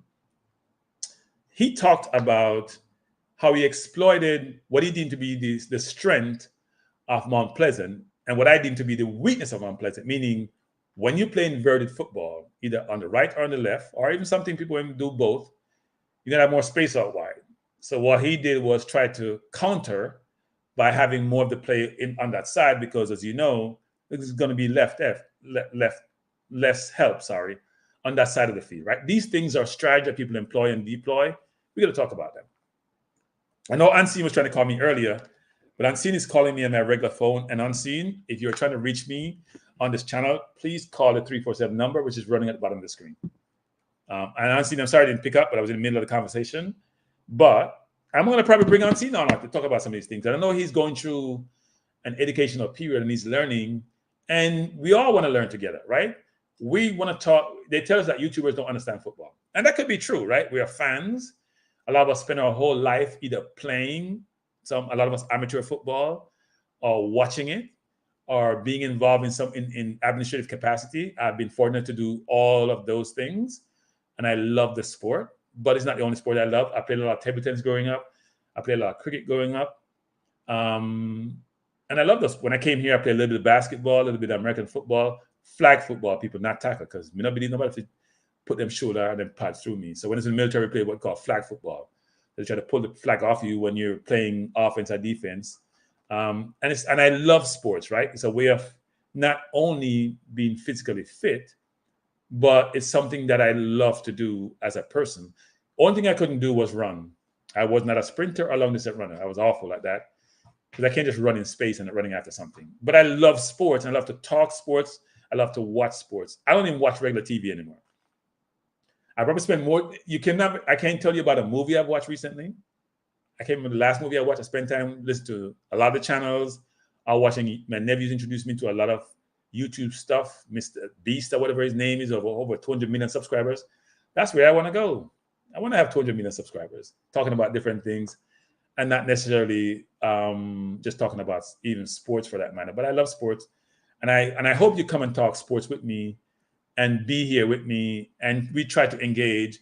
The one thing I ask of you, please be respectful. Don't call anybody idiot. Don't call anybody stupid. You may not have the most positive view, but try to be tasteful in your comment about individuals. And if I do so, which I'm sure I probably would be hypocritical in doing that, call me out. I have no problem being called out if I denigrate people or belittle them or disparage them. I have no problem being called out, because it's not cool. Nobody want to be told. You want to criticize somebody, but in a tasteful way and in a way in which is digestible, and not to get likes by saying, you know what, Cranky, I'm an idiot and know nothing. I don't think that's the way to do it. Cranky need to enhance his knowledge. Cranky's not really well informed about XYZ. To me, that's the best way to communicate with someone. They should be able to take that information and say, you know what, XYZ. Now, I did call out Ian Wright about using similar tone about racism in the UK, because I think he could going harder, but also being tasteful going harder. You know what? The British press look like they're being racist or are not treating black players fairly, not saying, oh, you know what, here we go again, and talk around the issue. No, talk to the issue. Talk to the issue. Talk to the issue. The issue is there, talk to it. Talk to it, Righty. We love you, Righty. We love reading for Arsenal, but sometimes you have to step out of the whole corporate environment and do this. When I was in the corporate environment, frankly, people, I got in trouble sometimes. And I wasn't aware as I should be, and I learned awareness over time. But the one thing my staff always tell me, no matter how persuasion they are, is that, you know, I'm not going to say my real name. I'm going to say Cranky. You know, you're always direct. We learn from you because you say X, Y, Z, and it resonates with us, right? Sometimes you have to be political to be effective. Sometimes you have to compromise to be effective, but it can't just be who you are 24/7. Sometimes you just need to be direct. I don't agree. You can't say, well, I agree, but X, Y, Z. No, I don't agree. Totally. Sometimes you may agree with some aspect of what somebody's saying. So you may say, you know what, I agree with this, but I don't agree with this. And I used to have a boss. That's how he always says things. He could never be told, you could never nail him down, because he always says, I agree, but, and I would say to him, I haven't heard anything in your conversation which said you agreed with anything that I just said. So why you say you agree? Because you didn't agree. So if you have an argument, it's 10 points, you agree with 5, you can say, no, I agree with these 5 points, but I disagree with these other points. So I'm here to learn from you, and hopefully I can disseminate things which you can digest and also agree with. So Amen is saying, what are the qualifications of the coaches? I've had it with the self-certified internet keyboard coaches and no real coaches. I've already asked one. He agreed to come on. I won't put his name out until I can have a meeting to go with him. I'm going to try to get more. I know a couple of people, and the coaches corner may be the same person week after week. And I may have multiple people come on actually and talk about these things. But they have to have some certification. It can't be just you come on. And it doesn't mean that someone, here's another thing, people, which is very important. It doesn't mean because you're not certified, you're not a good coach. But certification tells someone you've gone through a process and you have an accreditation to substantiate that you've gone through a process, and you actually learn something because you pass to show that you have that certification, right? It's important.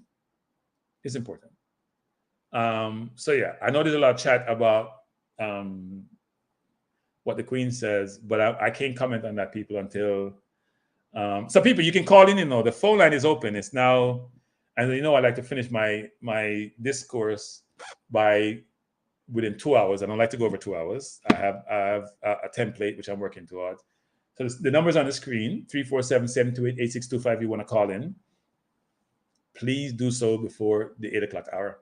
Last night I went 20 minutes over, and I was not happy with myself because I said I'm going to stick to be very disciplined in my approach here. But please call in if you so choose. The number is on the screen. I appreciate all the calls. Even if you disagree with me, I still appreciate you. Very important. And by the way, people, I like the fact that I have more likes than people in the chat. That's very important. If you haven't subscribed, please do so. I'm trying to get to certain numbers. I said I want to get 1,000 subscribers in my first 2 weeks. I don't think I'm going to get it, but I'm going to push towards that number. I think I'm over 500 or 550, what the number is.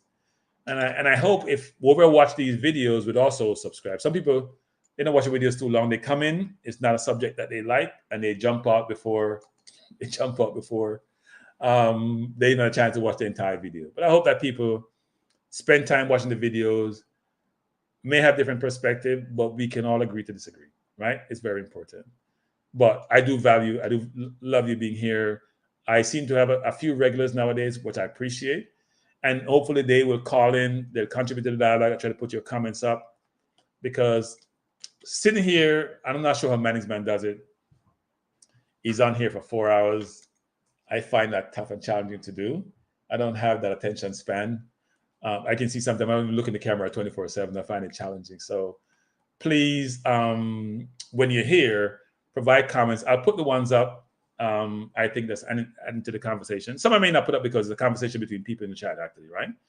But I appreciate you being here. I appreciate the conversation. I appreciate Tony being here, because I know Tony is very much socially conscious in the UK. He does teach in the school system. He has a lot of different views. Tony and I will more recently agree on football, but we always disagree when it comes to football matters in a lot of different areas. But as Tony alluded to, we try to maintain that respect, which I think is an imperative, important, and we should all do so, regardless of who we are, what our views are, and what we do. So, but as I said, tomorrow, I'll talk more a little bit about cricket, a little bit about the NBA finals coming up. Doesn't look good for Dallas, frankly. Celtics look unbeatable.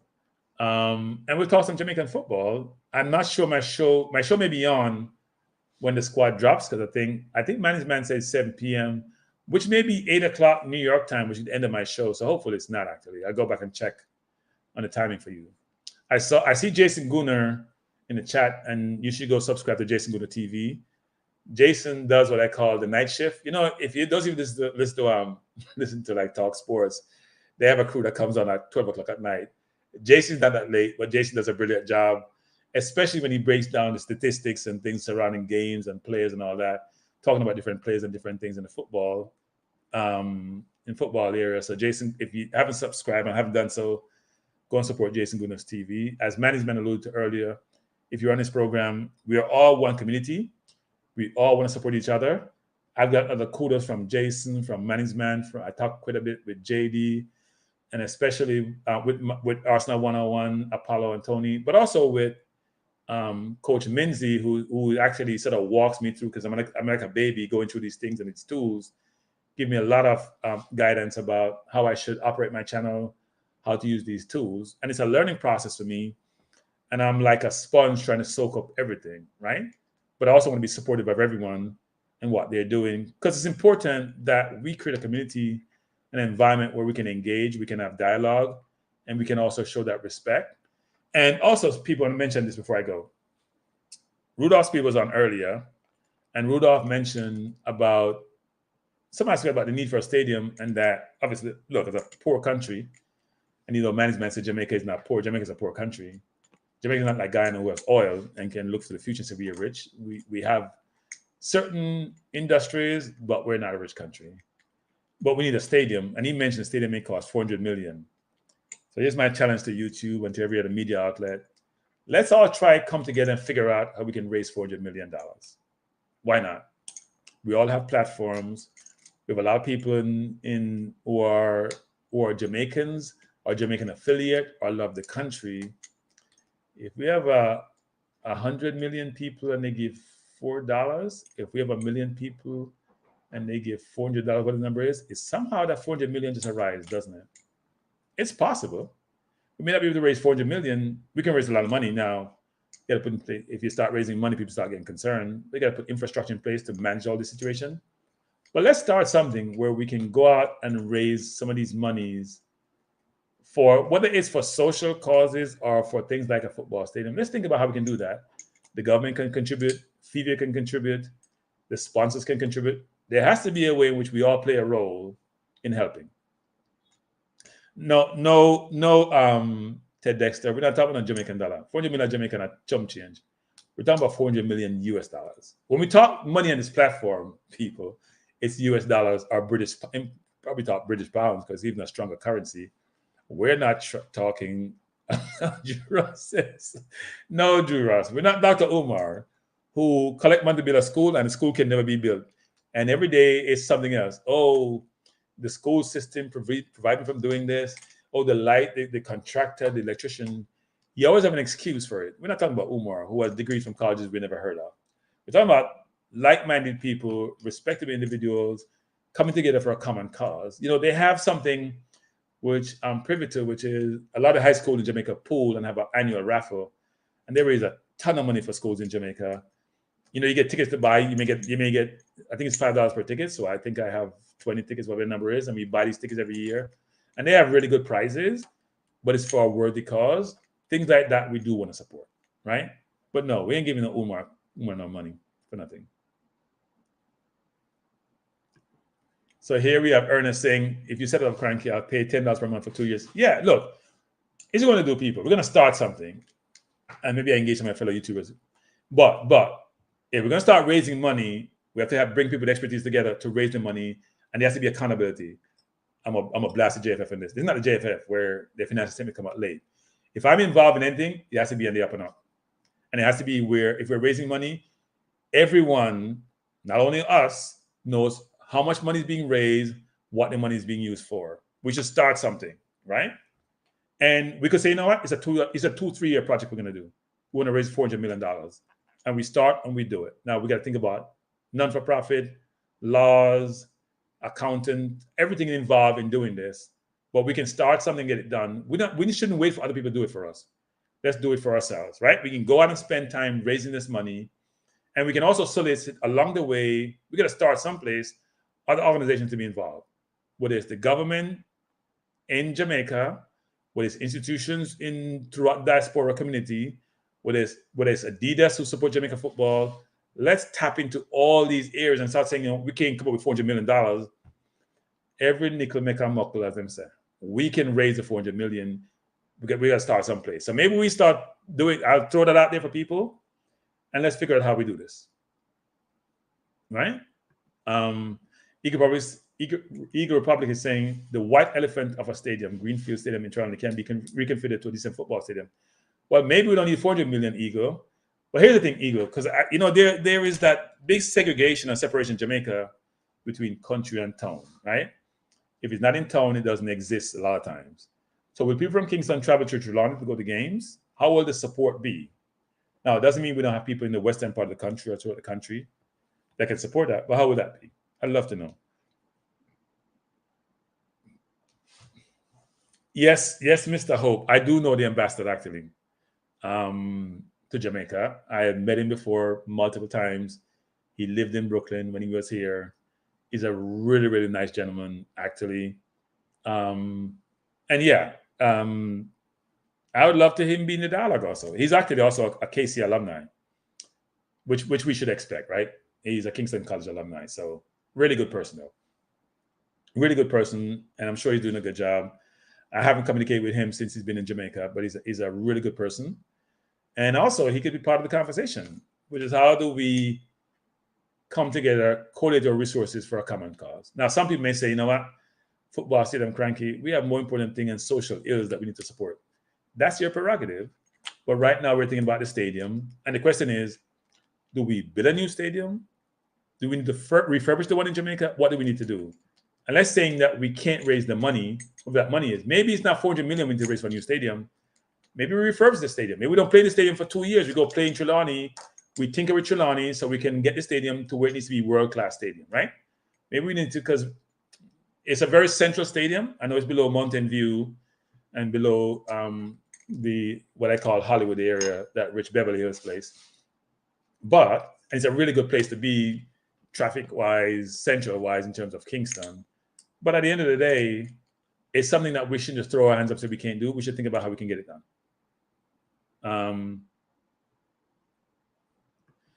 So Duhaney is saying, cranky, I'm watching the Jamaica under-15 football team, and those are the problems we are having in the national team is springing from the grassroots stages. We are the wild ball experts. Yeah. And I'm going to bring on Andre, actually. Andre Fortune, who you know is from Trinidad, and he's on this program sometime on Manny's Man Show today, and he's also was here yesterday to talk about some of these things, actually, because he coaches at the most junior level. And the problem we're having, Duhaney, Mr. Thompson, is how do we learn to keep the ball? How do we play under pressure, right? How do we understand the football, make the decisions? So learn the fundamental skills and then learn the cerebral element, what we need to be effective on the football field. Because just having physical attributes is just 25% of what you need to do. The mental component of it is significant, and there are other attributes, including facilities, which are important. But yeah, I've heard that same comment before. But I say that we'll have Coaches Corner. We'll talk through some of these things because it's important. So people, we're at the appointed hour. And, you know, at this point, I'm going to play my close the show. I call it close the show song. Okay. Close the show program where me, I'm going to call it DJ because I'm disrespecting the discipline. I'm going to call it me talking over music. And you can also give me my feedback. But before I close, I'm going to say this. A couple of things. If you're in the chat and you haven't hit the like video, please do so. If you haven't subscribed, please do so. Also, share the channel. I'm trying to promote this channel and make it be a community and a platform that we can all enjoy and be part of. Like this video before you go out, subscribe, and join me here tomorrow. I'm here weekdays. I say Monday through Thursday now, but I can tell you it is a challenge. I'm thinking doing Monday, Wednesday, and Friday because you get a day in between because I also need to do a lot of other stuff in my daily life. But I do appreciate you being here. I want to have consistency in the program in terms of you know what day, what time I'm here. So I'll finalize that in the 2 weeks. And also, as I mentioned before, I do one of another channel that's more socially conscious channel, so I can talk sports because some of you don't want to hear about this social conscious thing. But I would say this also, which is it takes a lot of time and effort. So I do have much more appreciation for those of you who are in the YouTube space and have your own channel. It takes a lot of work and it takes a lot of effort, but it's a worthy cause and we should all appreciate it. Subscribe to the various channels, support them. And I'll say thank you for being here. I appreciate you being here. And I am out.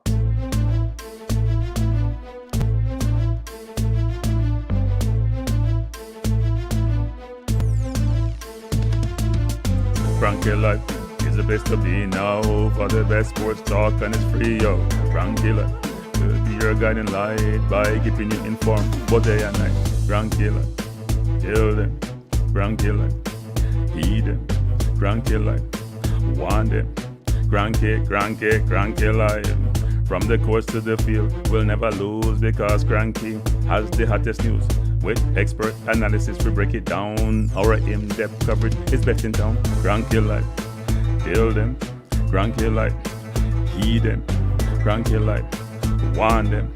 Cranky Life.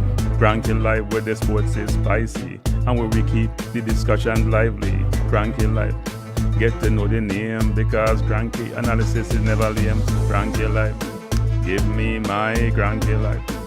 I want my cranky life.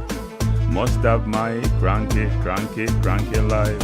Whether it's football or track and field, you know cranky is at the wheel. So join the journey through victory and defeat and subscribe and don't miss a beat of cranky life. Tell them, cranky life. Heed them, cranky life. Want them, cranky life. If you're from England or USA, from Kingston or Bombay, from Kenya or Canada, Lagos or Havana, visit Cranky Live. Tune into Cranky Live. Like up Cranky Live. Subscribe to Cranky Live. Cranky Live. Coming to you on weekdays. Cranky Live sometimes on Sundays. Pull up a chair and take a seat because Cranky will always bring the heat. Cranky Live. Me say fi tell them Cranky Live. Me say fi heed them Cranky Live. On them Cranky Live. Cranky Live will be around. Cranky Live is the best in town. Me say fi heed them. Me say fi want them. Me say fi heed them. Want them, heed them, want them. Cranky Live. Cranky Live. Heed them, want them, heed them, want them. Cranky Live. Cranky Live. Heed them, want them, heed them, want them, heed them, want them. Cranky Live. Cranky Live. Cranky. Heed them, want them, heed them, want them, heed, want, heed them.